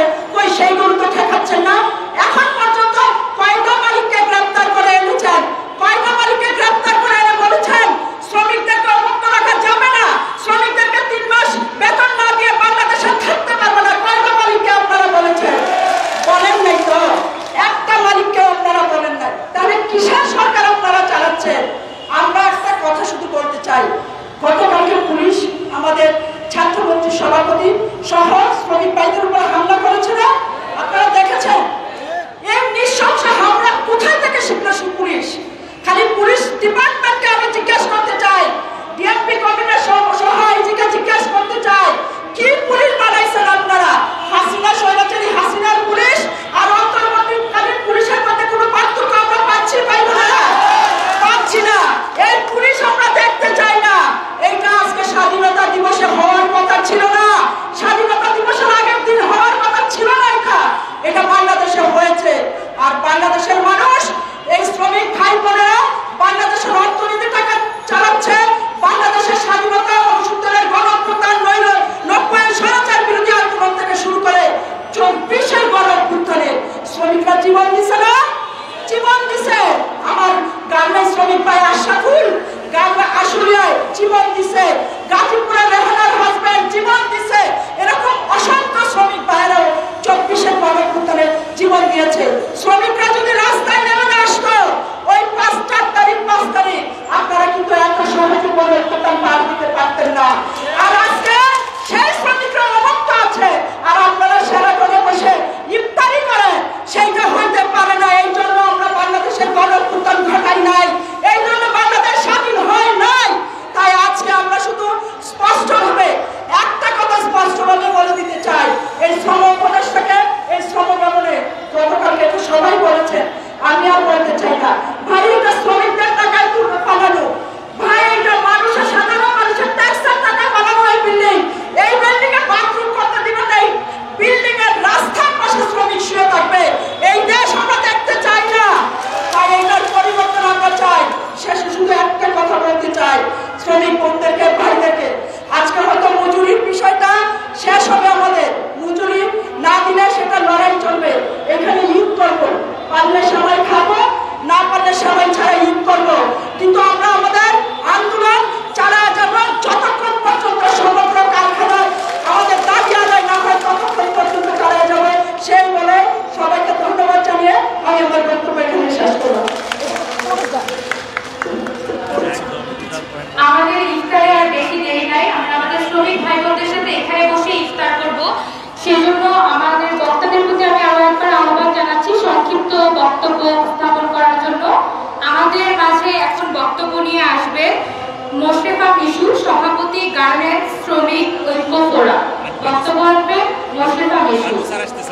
আমাদের সমাবেশে সভাপতিত্ব করবে গণতান্ত্রিক অধিকার কমিটির সদস্য অধ্যাপক আবু মোহাম্মদ। তিনি রাস্তায় জ্যামে আটকে আছেন, কিছুক্ষণের মধ্যে উপস্থিত হবেন।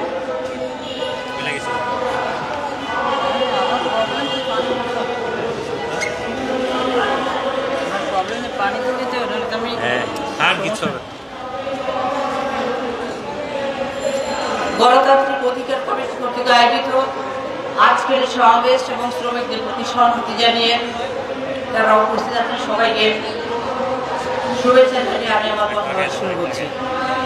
বন্ধুগণ, আপনাদের অবগতির জন্য বলছি, 1995 সাল থেকে আমি শ্রমিকদের মধ্যে কাজ করি। আজকে এখানে বসে আমি হিসেব করছিলাম, 1995 থেকে শুরু করে আজকে 2025, এই যে 30টা বছর, 30 বছর আগে ঈদের আগে যে কথাগুলো আমাদেরকে বলতে হয়েছে, শ্রমিকদেরকে যা করতে হয়েছে, 30 বছর পরে আজকেও তাই একই কাজ করতে হচ্ছে। অথচ এই 30 বছরের মালিকের অবস্থা দেখুন, একটা মাত্র কারখানায় একটা মাত্র রুম নিয়ে, আবাসিক এলাকায় একটা মাত্র রুম নিয়ে, সে যখন কয়েকটা মেশিন নিয়ে তারা যখন সেলাই শুরু করেছিল, সেই জায়গা থেকে আজকে একটা মালিক 40 টাকার খানার মালিক, 20 টাকার খানার মালিক, 10 টাকার খানার মালিক। এই বৈষম্য কেন? বৈষম্যের বিরুদ্ধে আমাদের ছাত্ররা শুধু লড়াই করে না, জীবন দেয় না। আজকে গার্মেন্টস শ্রমিক সহ সর্বস্তরের শ্রমজীবী মানুষ আজকে রক্ত দিয়েছে, কিন্তু বৈষম্যের বিরুদ্ধে রক্ত দিয়ে আজকে দেখতে পাচ্ছি নতুন রাজনৈতিক বন্দোবস্তের নামে আজকে শ্রমিকরাই হচ্ছে সেই বৈষম্যের সবচেয়ে বড় শিকার। শ্রমিকরা যে বৈষম্যের শিকার হচ্ছেন, এটা আপনারা আজকে এখানে যা উপস্থিত আছে শ্রমিক ভাই বোনেরা আজকে 4 দিন যাবত এখানে উপস্থিত আছে, আপনারা সেটা দেখতে পাচ্ছেন বন্ধুরা। 4 দিন আগে শ্রম ভবনে তারা এসেছেন। আমি বলতে চাই, গতকাল শ্রম সচিব সাহেবকে আমি বলেছিলাম যে আজকে এমন অবস্থা করলেন আপনারা যে সেখানে তাদের বাথরুমটা পর্যন্ত বন্ধ করে দিলেন। আপনি জানেন না, আপনি কি দেখেননি যে কয়দিন আগে তারা আমাদের স্টাফকে, আমাদের অফিসারদেরকে তারা আটকে রেখেছিল, তালাবদ্ধ করে পুরো দায়িত্ব মজুর প্রতিশোধ দেয় না, তাহলে আপনারা তাই না? আমি সাফকার একটা কথা বলতে চাই, এই যে বিল্ডিং এর যা কিছু হচ্ছে, এই বিল্ডিং এর নাম শ্রম ভবন থাকার আর কোনো দরকার নাই। এই বিল্ডিং এর নাম হওয়া উচিত মালিক তুষার বিল্ডিং। আমরা বেশি কথা বলা যাবে না, জানি না এখনই স্লিপ চলে আসবে। আমি শুধুমাত্র বলতে চাই, সেদিন বলেছিলাম, আজকেও বলছি, আগামীকাল আমাদের আলটিমেটাম শেষ হবে। আগামীকালের মধ্যে যদি শ্রমিকদের যে পাওনা বেতন এবং যে বোনাস আছে সেটা যদি পরিশোধ করা না হয়, তাহলে আমি শ্রম সচিবকেও বলেছি, আজকে শ্রমিকদের মধ্যেও বলছি, আন্দোলনের কঠিন কর্মসূচি আমরা। ঈদের দিন অনশন করার অভিজ্ঞতা আমাদের আছে। বাংলাদেশ সরকার, সমস্ত আমলারা এবং শ্রম মন্ত্রণালয় সবাই জানেন সেটা, যে ঈদের দিন মাকে ফেলে রেখে, আমাদের পরিবার পরিজনকে ফেলে রেখে শ্রমিকদের সাথে শ্রমিকদের বেতন মোড়া খাতায় করার জন্য আমরা অনশন করেছিলাম। দরকার হলে বেতন মোড়া যদি শ্রমিকরা না পায়, দরকার হলে আজকে ওই যে আপনাদের মালিক জার্মানি চলে গেছে আর তার শালা আপনাকে আজকে কারখানা পরিচালনা করে, ওই শালাকে আমরা দেখিয়ে দিতে পারবো। দরকার হলে আজকে ওই শাহিনকে খুঁজে বের করাটাই হবে আমাদের প্রধান কাজ। বাংলাদেশের সে কোথায় যাবে, আমরা তাকে আজকে আটক করবো আমরা ঈদের দিন, এবং তাকে আটক করে তার বাড়িতে আমরা ঈদ করবো। আপনারা সেই জন্য প্রস্তুত থাকুন বন্ধুরা। আজকে কালকের মধ্যে যদি বেতন না দেয়, তাহলে এই কর্মসূচি আমি ঘোষণা দিয়ে গেলাম। কারণ আমরা এই আন্দোলনটা করছি, আমাদের গার্মেন্টস শ্রমিক অধিকার আন্দোলন 10টা গার্মেন্টস শ্রমিক সংগঠনের সমন্বয়ে গঠিত। এই আন্দোলনে আছে আমাদের গণতান্ত্রিক ছাত্র জোট, এই আন্দোলনে আছে একটা দেশের গণতান্ত্রিক অধিকার কমিটি। তার মানে সমাজের সর্বস্তরের ছাত্র, জনগণ, শ্রমিক, আজকে বুদ্ধিজীবীরা সবাই মিলে আজকে এই আন্দোলনকে সমাধান করছে। তারপর এবং আজকে শ্রম সচিব আমাকে কথা দিয়েছেন যে আগামীকালের মধ্যে অবশ্যই দিয়ে দেবেন বেতন বোনাস। আমি বলেছিলাম আগামীকাল 12টার মধ্যে আপনি বেতন বোনাস পরিশোধ করবেন। তিনি বলেছেন 12টার আরেকটু পরে। আমি ঠিক আছে, বিকালের মধ্যে আপনি শ্রমিকদের বেতন বোনাস পরিশোধ করবেন। আর তা যদি না হয় আমরা কি করতে পারি সে সম্পর্কে নিশ্চয়ই আপনার ধারণা আছে। আমি আপনাদেরকে বলতে চাই বন্ধুরা, আমাদের মালিকরা অনেক বেশি ঐক্যবদ্ধ। 30 বছর শ্রমিক আন্দোলন করে দেখেছি আমাদের শ্রমিক ঐক্যবদ্ধ না বন্ধুরা। আমাদের এই যে আজকে কারখানায় আপনাদেরকে বেতন বলতে হবে, আপনারা বেতন ঈদ করবেন সামান্য কিছু জিনিস দিয়ে, তারপরে দেখা যাবে যে আপনারা সব ভুলে গেছেন। আপনি যে শ্রমিক, আরেকটা কারখানায় গিয়ে আপনাকে কাজ করতে হবে, সেই জন্য আপনাকে ঐক্যবদ্ধ থাকতে হবে। কারণ ওই কারখানায় আপনার অবস্থা কিরকম হতে পারে। সেই জন্য আমি বলছি, আপনারা আর করে মার খাওয়া বাদ দিন, রুখে দাঁড়ান, আপনারা উঠে দাঁড়ান। এই শ্রম ভবনে বসে আপনারা প্রতিজ্ঞা করুন, আপনারা সংগঠন থাকবেন, আপনারা সংগঠন করবেন। মালিকদের সংগঠন করে, কিন্তু আজকে শ্রমিকদের সংগঠন করার অধিকার তারা দেয় না। আইনে লিখে রেখেছে, কিন্তু শ্রমিকরা যখন সমাধান করতে যায় তখন আজকে দেখা যায় শ্রমিকদেরকে ছাঁটাই করা হবে কারখানা থেকে। আমরা তীব্র নিন্দা জানাচ্ছি। আমি আরো তীব্র নিন্দা জানাচ্ছি শ্রমিকদের সমর্থনের যে ছাত্ররা আজকে এগিয়ে এসে তারা কালকে যে পুলিশ তাদেরকে যে পিটিয়েছে, এই ঘটনার তীব্র নিন্দা জানাচ্ছি গার্মেন্টস শ্রমিক অধিকার আন্দোলনের পক্ষ থেকে। এবং দিলীপ রায়কে যেভাবে তারা পিটিয়েছে, এটা শুধুমাত্র ক্যামেরায় দেখে আমি বিস্মিত হয়ে গেছি যে এইভাবে আজকে তার উপর নির্যাতন হচ্ছে। আজকে ছাত্র সমাজদেরকে বলবো, আপনারা যদি আদর্শগত ভাবে শ্রেণীগত ভাবে আপনারা যদি আপনার শ্রমজীবী মানুষের পক্ষে এইভাবে যদি দাঁড়াতে পারেন, তাহলে বাংলাদেশের শ্রমজীবী মানুষের অধিকার প্রতিষ্ঠার একটা স্বপ্ন দেখা যেতে পারে। আপনি ইউনূস সাহেবের সরকারের কাছে স্বপ্ন দেখে কোনো লাভ নেই। এখানে কড়াই গন্ডায় লড়াই করে আপনাকে দাবি আদায় করতে হবে। এটাই হচ্ছে আলাপ, এটাই হচ্ছে রাজনৈতিক আলাপ, এটাই হচ্ছে নতুন রাজনৈতিক বন্দোবস্ত। লড়াই ছাড়া আমাদের জীবনে আমরা কোনো কিছু অর্জন করতে পারিনি। আমাদের শ্রমিকরা লড়াই ছাড়া 30 বছরের অভিজ্ঞতায় আমি দেখেছি কিছুই তারা অর্জন করতে পারেনি। আর তাই আজকে আমার শেষ কথাটা হলো, আজকে আপনারা ঐক্যবদ্ধ থাকবেন। এই যে সামনে এই মুহূর্তে ঈদ বোনাস এবং বেতনের জন্য আমরা লড়াই করছি, এটা যদি অর্জন না হয়, আমি আবারও বলে যাচ্ছি, আমরা কঠিন কর্মসূচি দেব। শাহিনের বাড়ি ঘেরাও করে সেখানে আমরা ঈদ করব। মাল শ্রমিকরা যদি ঈদ করতে না পারে, মালিকও ঈদ করতে পারবে। এই কথা বলে আমি আমার বক্তব্য শেষ করছি। সবাইকে ধন্যবাদ। লাল সালাম, সংগ্রামী সালাম। শ্রমিকদের ন্যায্য দাবিতে গণতান্ত্রিক অধিকার কমিটি আজকে সমাবেশ আমাদের চলছে। আজকে সভার সভাপতি অধ্যাপক আনন্দ মোহাম্মদ আমাদের মাঝে এসে উপস্থিত হয়েছে। একটা ঘোষণা যে ইফতারটা আমরা এখানেই করবো। আপনারা ব্যক্তিগতভাবে ইফতার বা পানি কেউ কিনবেন না। আমাদের যতটুকু সামর্থ্য শ্রমিকদের, আমাদের সামর্থ্য অনুযায়ী ইফতারটা আমরা একসঙ্গে সবাই মিলে করবো। আর যে বিষয়টা বলতে চাই সেটা হচ্ছে যে আপনারা পানিও কিনবেন না, পানি এখানে আছে। এবং ইফতারের আগে আমরা আমাদের সমাবেশটা শেষ করতে চাই। ফলে যারা আলোচনা করবেন, বক্তব্য রাখবেন, সংক্ষেপে রাখবেন। এরপর যে আমি বক্তব্য রাখার জন্য অনুরোধ করছি গণতান্ত্রিক অধিকার কমিটির সদস্য ঢাকা বিশ্ববিদ্যালয়ের শিক্ষক মোশাররফ সুলতানা ঋতু বক্তব্য রাখবেন। ঢাকা বিশ্ববিদ্যালয়ের শিক্ষক মোশাররফ সুলতানা ঋতু।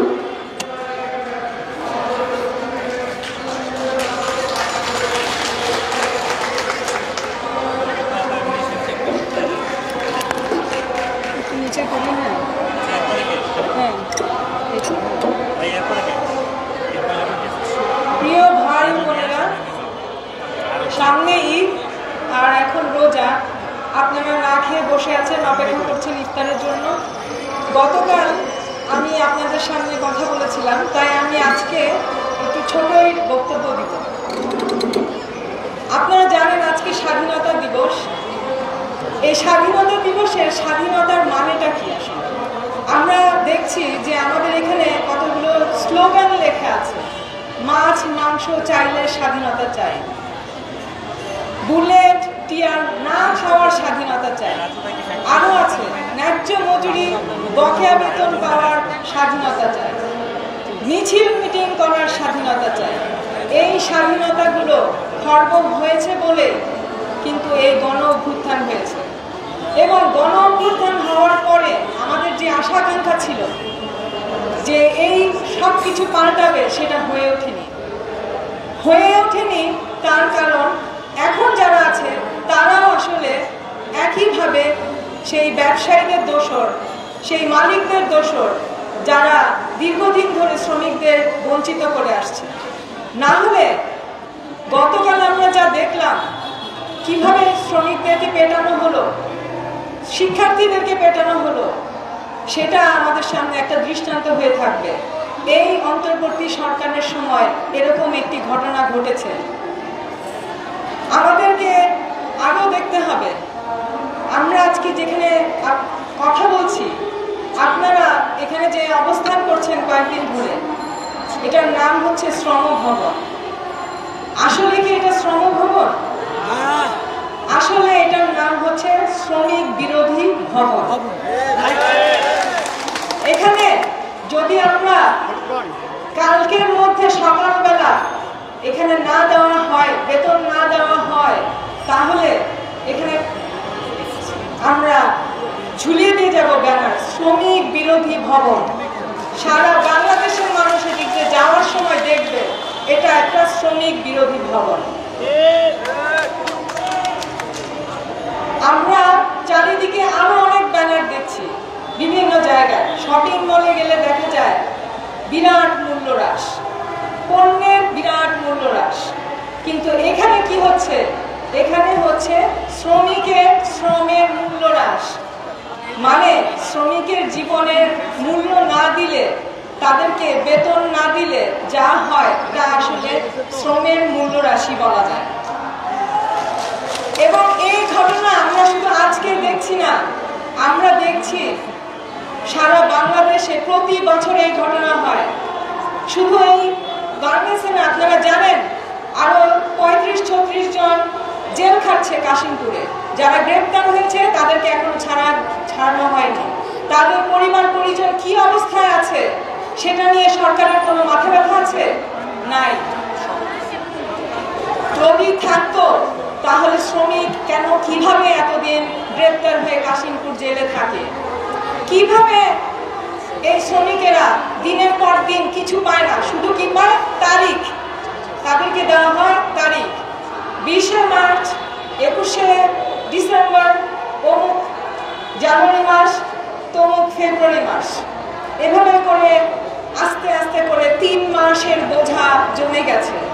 আর বোনাস তো নিয়ে এখন আলোচনা হচ্ছে। যখন রাস্তায় শ্রমিকেরা না নামে ততক্ষণ পর্যন্ত শ্রমিকদের কষ্ট কেউ বুঝতে চায় না, বা যদি দেখেও শ্রমিকরা রাস্তায় নেমেছে তারপরে বলা হয় এরা নিয়ম ভঙ্গ করে রাস্তায় এসেছে। নিয়ম আবার কি? কিসের নিয়ম? আপনার নিয়ম ছিল সময় মতো বেতন দেয়া। নিয়ম তো আপনি ভঙ্গ করছেন, নিয়ম তো শ্রমিক ভঙ্গ করে নাই। নিয়ম যারা ভঙ্গ করে তাদেরই শাস্তি প্রাপ্য। অথচ দেখেন দেশে একটা শিল্প পুলিশ গঠন করা হয়েছে। শিল্প পুলিশের কাজ কি? রাস্তায় আসলে পেটানো, রাস্তায় আসলে গ্রেপ্তার করা, রাস্তায় আসলেই লাঠিচার্জ করা। অথচ শিল্প পুলিশের কাজ ছিল যখন তারা বেতন দেয় না গিয়ে শ্রমিক মালিকের প্রতিষ্ঠান ঘেরাও করা এবং তাদেরকে বলা, শর্ত দেয়া যে এই কতদিনের মধ্যে বেতন না দিলে ব্যবসা করতে পারবেন না, বন্ধ। কিন্তু শ্রমিক পুলিশ, শিল্প পুলিশ তা করবে না। কারণ কি? এই পুরো রাষ্ট্র আসলে এইভাবে গঠিত যেখানে ব্যবসায়ীরা এবং সরকার তাদের মধ্যে একটা আঁতাত আছে। সেই আঁতাতের কারণে তারা শক্তিশালী, তারা ক্ষমতা সেখান থেকেই পায়। আপনারা যখন ভোট দিতে যাবেন তখন কি আপনাদেরকে মিষ্টি মিষ্টি কথা বলবে? সামনে নির্বাচন আসছে তো দেখবেন মিষ্টি মিষ্টি কথা বলবে, বেতন পাবেন, ওইটা পাবেন, সেটা পাবেন। গত 54 বছরে শ্রমিকেরা শুধু রাস্তায় থেকেছে, কখনো এই গার্মেন্টস, কখনো ওই গার্মেন্টস। আপনি হয়তো আজকে এসেছেন, কালকে দেখবেন আরেকজন আসছে। কাজে এটা চলতেই থাকবে যতদিন পর্যন্ত নির্বাচনের জন্য যারা নির্বাচনে অংশগ্রহণ করবে তারা এই ব্যবসায়ী গোষ্ঠীদের কাছ থেকে টাকা নেবে, টাকা নিয়ে ইলেকশন করবে, ক্যাম্পেইন করবে, আপনাদেরকে ভুল বোঝাবে, ততদিন পর্যন্ত আপনারা বেতন পাবেন না। এই পুরো সবকিছুর পরিবর্তন হতে হবে। আমরা সেই জায়গা থেকে পরিবর্তন চাই এবং সেখানে সেই জায়গা থেকে আমরা আপনাদের পাশে এসে হাজির হয়েছি এবং ভবিষ্যতেও থাকবো। সর্বশেষ আমি যেটা বলে শেষ করব, আপনাদের মতো আমিও চাই যে আগামীকাল আপনাদের সব বেতন পরিশোধ করা হোক, কিন্তু এর সাথে দেখতে হবে যে শ্রমিকদেরকে পিটিয়েছে, হাসপাতালে রয়েছে, তাদের ছেলেমেয়েদের অবস্থা কি, তাদের পরিবারকে ক্ষতিপূরণ দিতে হবে। হাসপাতালে রয়েছে আমিনুলের সাথে আমার কথা হয়েছে আজকে সকালেও। আমি যেতে সে হয়তো চলে যাবে, কিন্তু তার সংসার চলবে কিভাবে? এই যাদেরকে পিটিয়েছে তাদের চিকিৎসার ব্যবস্থা, পরিবারের ক্ষতিপূরণ সরকারের দিতে হবে। এই দাবি জানিয়ে আমি শেষ করছি। আমাদের সমাবেশ চলছে। আমাদের সমাবেশের এই পর্যায়ে সংক্ষিপ্ত বক্তব্য প্রদানের আহ্বান করছি রাজু মিয়া, টিএমজেড অ্যাপারেল গ্রুপের শ্রমিক। বক্তব্য রাখবেন রাজু মিয়া। আসসালামু আলাইকুম ওয়া রাহমাতুল্লাহি ওয়া বারাকাতুহু। আমরা গাজীপুর টিএনজে গ্রুপের এপারেল প্লাস্টিক লিমিটেড সকল কর্মচারী এবং শ্রমিকগণ আসছি গত 4 দিন যাবত। তো গত 4 দিন যাবত আসছি, আমাদের কোনো স্বাধীনতা নাই, আমাদের কোনো মানে নাই, কোনো সিস্টেমই নাই যে আমাদের কোনো আমাদের সাথে কোনো সরকারি লোক কোনো মানে দেখা সাক্ষাৎ নেই, কোনো কিছুই নেই। তো আমরা চাই যে আজকে যদি স্বাধীনতা দিবস হয়, আমরা স্বাধীনতা চাই। তো আমাদের স্বাধীনতা এই না যে শ্রমিকদের টয়লেট বন্ধ করে শ্রম ভবনের, ঠিক আছে? আমরা স্বাধীনতা চাই এই, আমাদের স্বাধীনতা দিতে হলে আজকে আমাদের বেতন দিতে হবে, এটাই আমাদের স্বাধীনতা। তো আমাদের 4 মাসের বেতন এবং ঈদ বোনাস, ছুটির টাকা, তো আগের 15 দিনের খোরাকি ভাতার টাকা না দেওয়ার দাবিতে আমরা শ্রম ভবন অবস্থান করছি। গতকাল আমাদেরকে নির্মমভাবে এই শ্রম ভবনের টয়লেট এবং বাথরুম যা আছে সকল কিছু বন্ধ রাখে আমাদের নির্মমভাবে অত্যাচার করে অনেক শ্রমিকদের আহত, এবং আমাদের প্রিয় দিলীপ ভাই ছাত্র সংগঠন তাকে আহত করা হয়। উনি অনেক প্রিয়, অনেক বড় ভাই, উনি আমাদের সাথে ছিল, ওনাকে আহত করা হয়েছে। ওনার জন্য আমরা ধিক্কার জানাই। আমরা স্বাধীনতা এই না, স্বাধীনতা হলো শহীদ মিনারে ফুল দেওয়ার নাম স্বাধীনতা না। স্বাধীনতা হলো আমাদের ন্যায্য দাবির স্বাধীনতা। আমরা স্বাধীনতা চাই, আমাদের বেতন দিয়ে স্বাধীনতা আমাদের দিতে হবে। নিয়ে বর্তমান দেশের কাছে আসসালামু আলাইকুম। গণতান্ত্রিক অধিকার কমিটির আজকের এই সংহতি সমাবেশে সভাপতিত্ব করেছেন অধ্যাপক আলী মোহাম্মদ। এ পর্যায়ে বক্তব্য রাখবেন জাতীয় শ্রমিক কর্মচারী সংগ্রাম পরিষদের সমন্বয়ক শামীম ইমাম। বক্তব্য রাখবেন শ্রমিক নেতা শামীম ইমাম।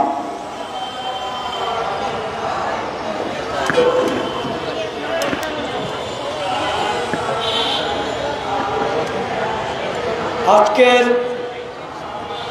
এই সমাবেশের সভাপতি, সংগ্রামী সমাবেশ, আমি শুরুতেই আপনাদের একটা জিনিস দেখাই। আমার বাঁ পাশে একটি ব্যানার আছে, ব্যানারের উপর একটি জাতীয় পতাকা আছে। এই জাতীয় পতাকা আজকে স্বাধীনতা দিবস উপলক্ষে আমাদের শ্রমিকরা লাগিয়েছে।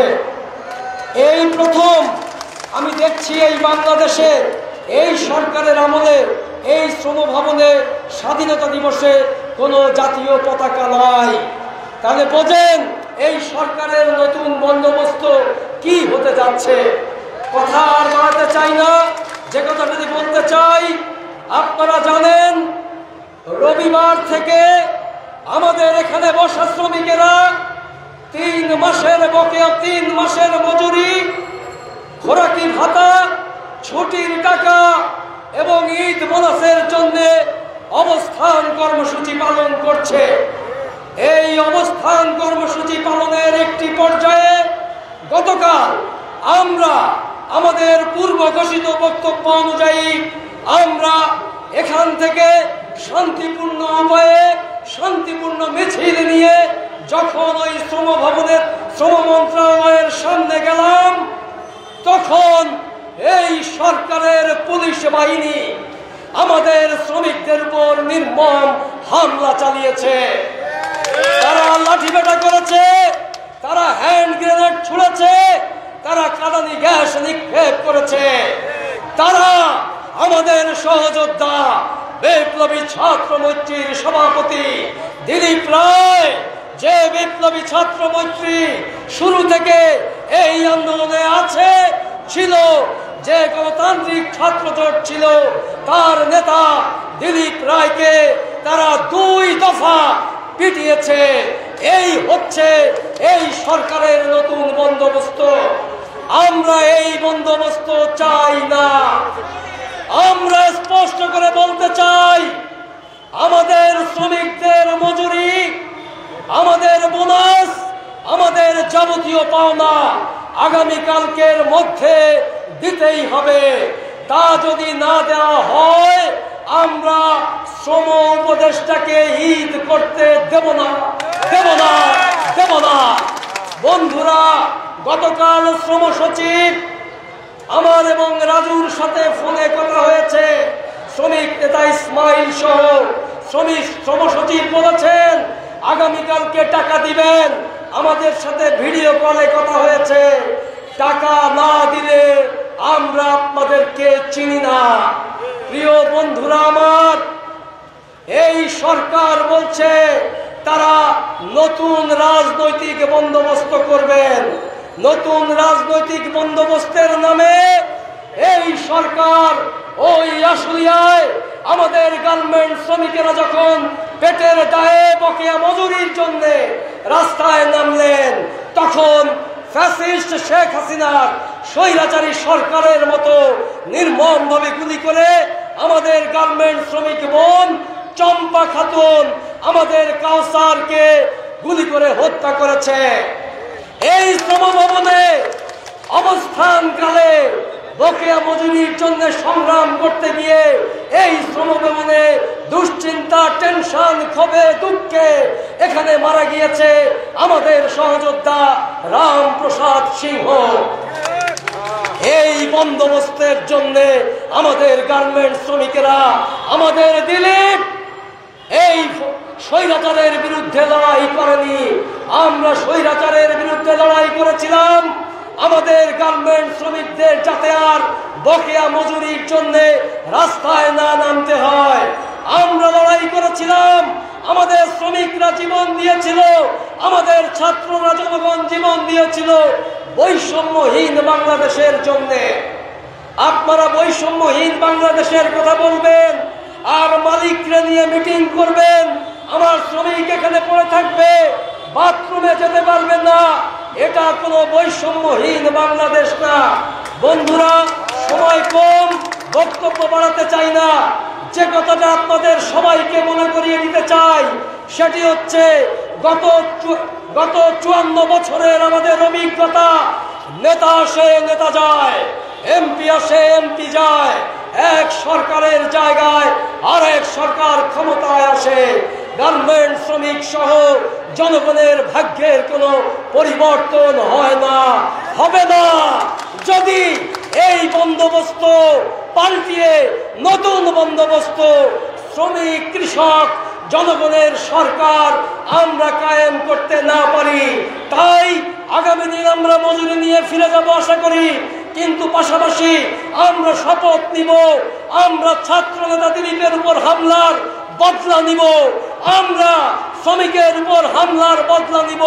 সেই বদলা কিভাবে নিব? এই রাষ্ট্র, এই সরকার পরিবর্তন করে লাল পতাকার সরকার কায়েমের মধ্য দিয়ে সেই সংগ্রামে আপনাদের থাকার আহ্বান জানিয়ে আমি আমার বক্তব্য শেষ করছি। শ্রমিকের বিজয় অনিবার্য। বন্ধুরা, আমাদের সমাবেশ একেবারেই শেষ পর্যায়ে চলে এসেছে। আমাদের সমাবেশে পরে আমরা শ্রমিক ভাই বোনদের সাথে এখানে একই সাথে ইফতার করব। এই সমাবেশে এই পর্যায়ে সমাপনী বক্তব্য দেওয়ার আহ্বান জানাচ্ছি গণতান্ত্রিক অধিকার কমিটির সদস্য ও আজকের সমাবেশের সভাপতি অধ্যাপক আনন্দ মোহাম্মদকে। বক্তব্য রাখবেন অধ্যাপক আনন্দ মোহাম্মদ।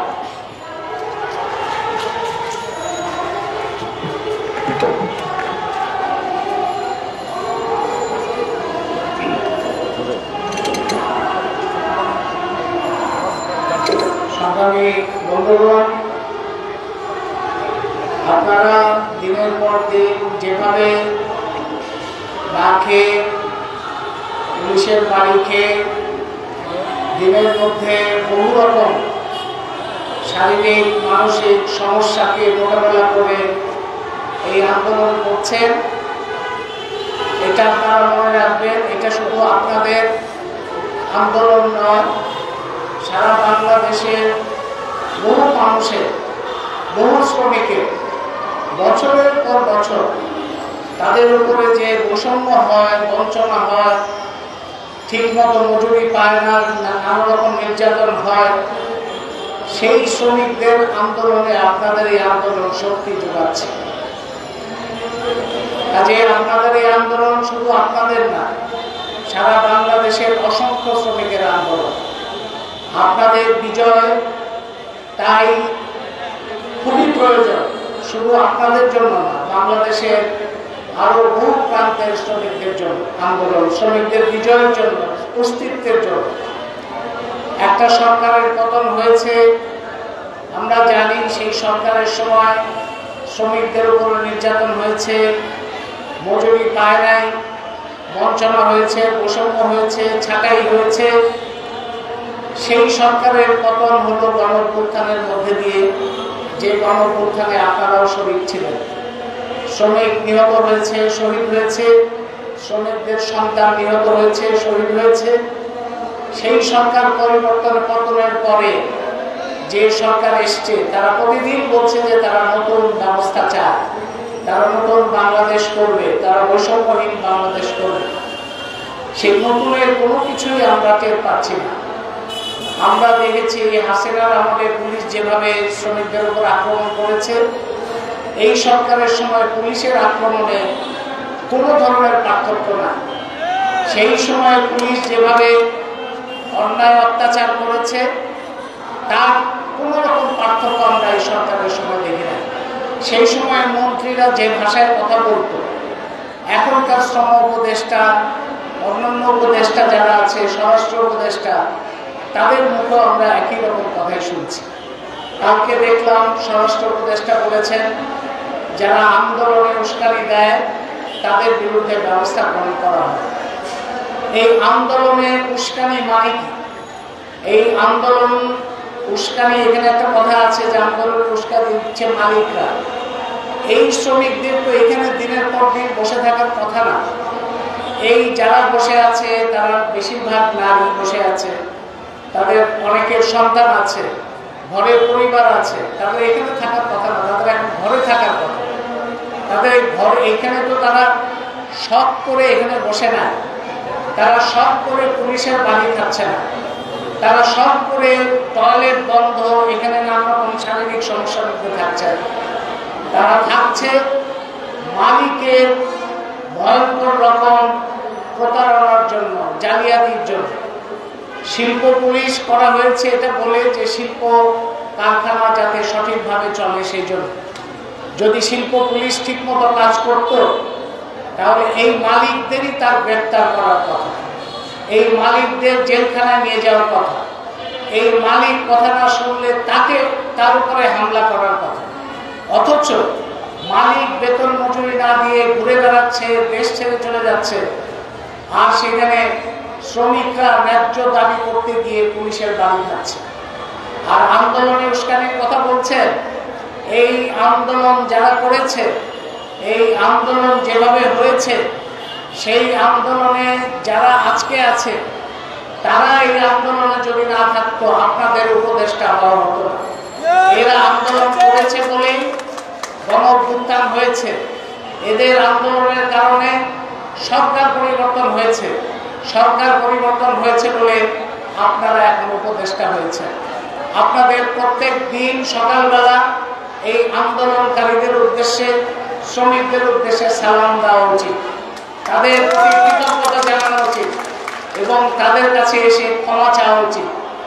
এই শ্রমিকরা আজকে এই যে মজুরি এবং বেতনের কথা বলছে, আজকে রোজার মাস, আমি জানি যে আপনাদের অনেকের সেহরি খাওয়া হয় না। এই রোজার মাসে আপনারা অনেকে ইফতার ঠিকমতো করতে পারেন না।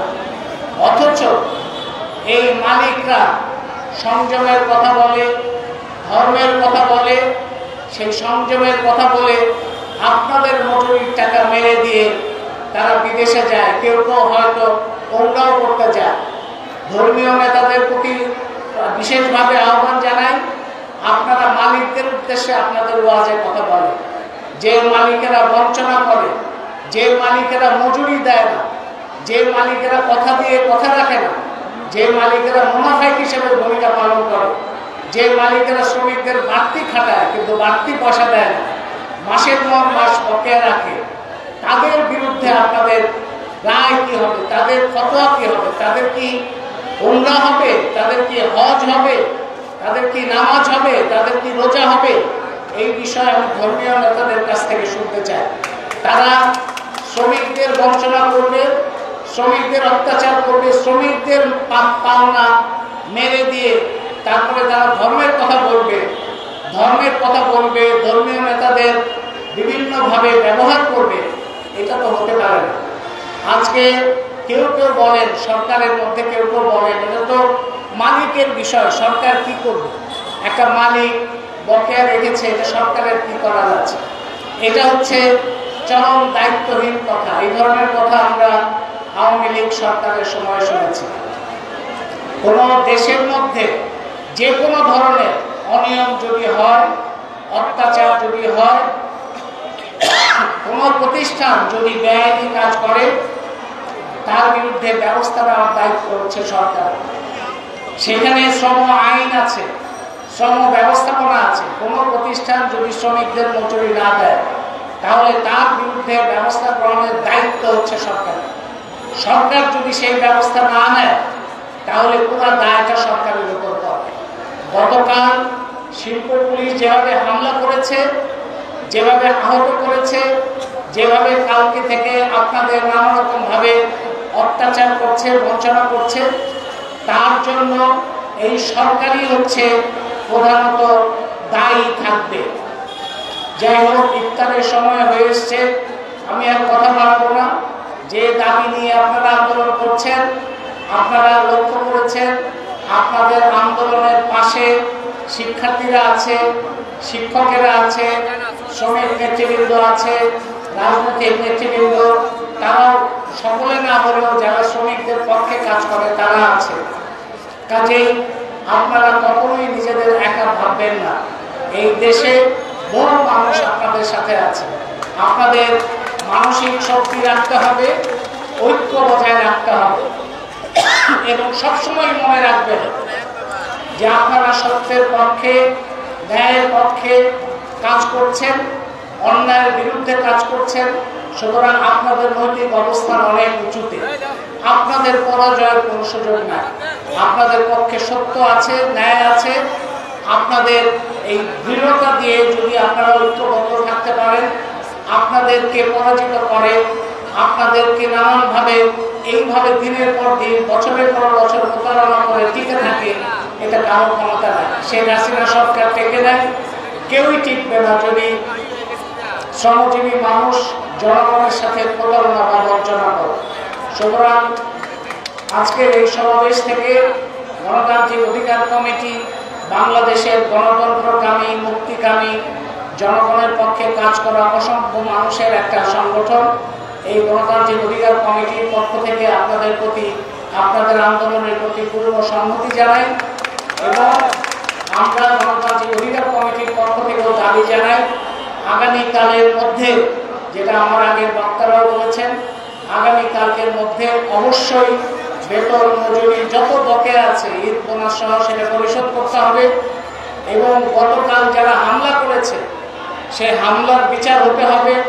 হামলায় যারা আহত হয়েছে তাদের যথাযথ ক্ষতিপূরণ দিতে হবে এবং শ্রম উপদেষ্টা, স্বরাষ্ট্র উপদেষ্টা তাদের ক্ষমা প্রার্থনা করতে হবে শ্রমিকদের কাছে এবং এই প্রতিশ্রুতি ঘোষণা করতে হবে যে সারা বাংলাদেশের কোথাও বকেয়া মজুরি থাকবে না।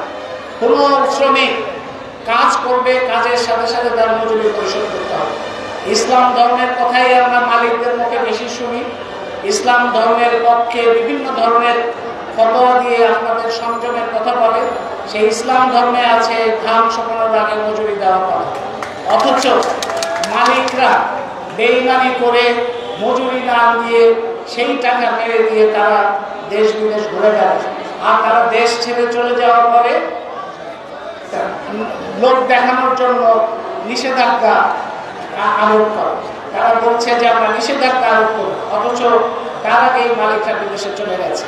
যাই হোক, বেতন এবং মজুরি পরিশোধ, ক্ষতিপূরণ দেওয়া এবং ক্ষমা প্রার্থনা করা, এই দাবিগুলো গণতান্ত্রিক অধিকার কমিটির পক্ষ থেকে আজকের সংহতি সমাবেশে আবারও পুনর্ব্যক্ত করে আপনাদের অভিনন্দন জানিয়ে আপনাদের প্রতি সম্মতি জানিয়ে আমি আমার বক্তব্য শেষ করছি এবং আজকে এই সমাবেশের সমাপ্তি ঘোষণা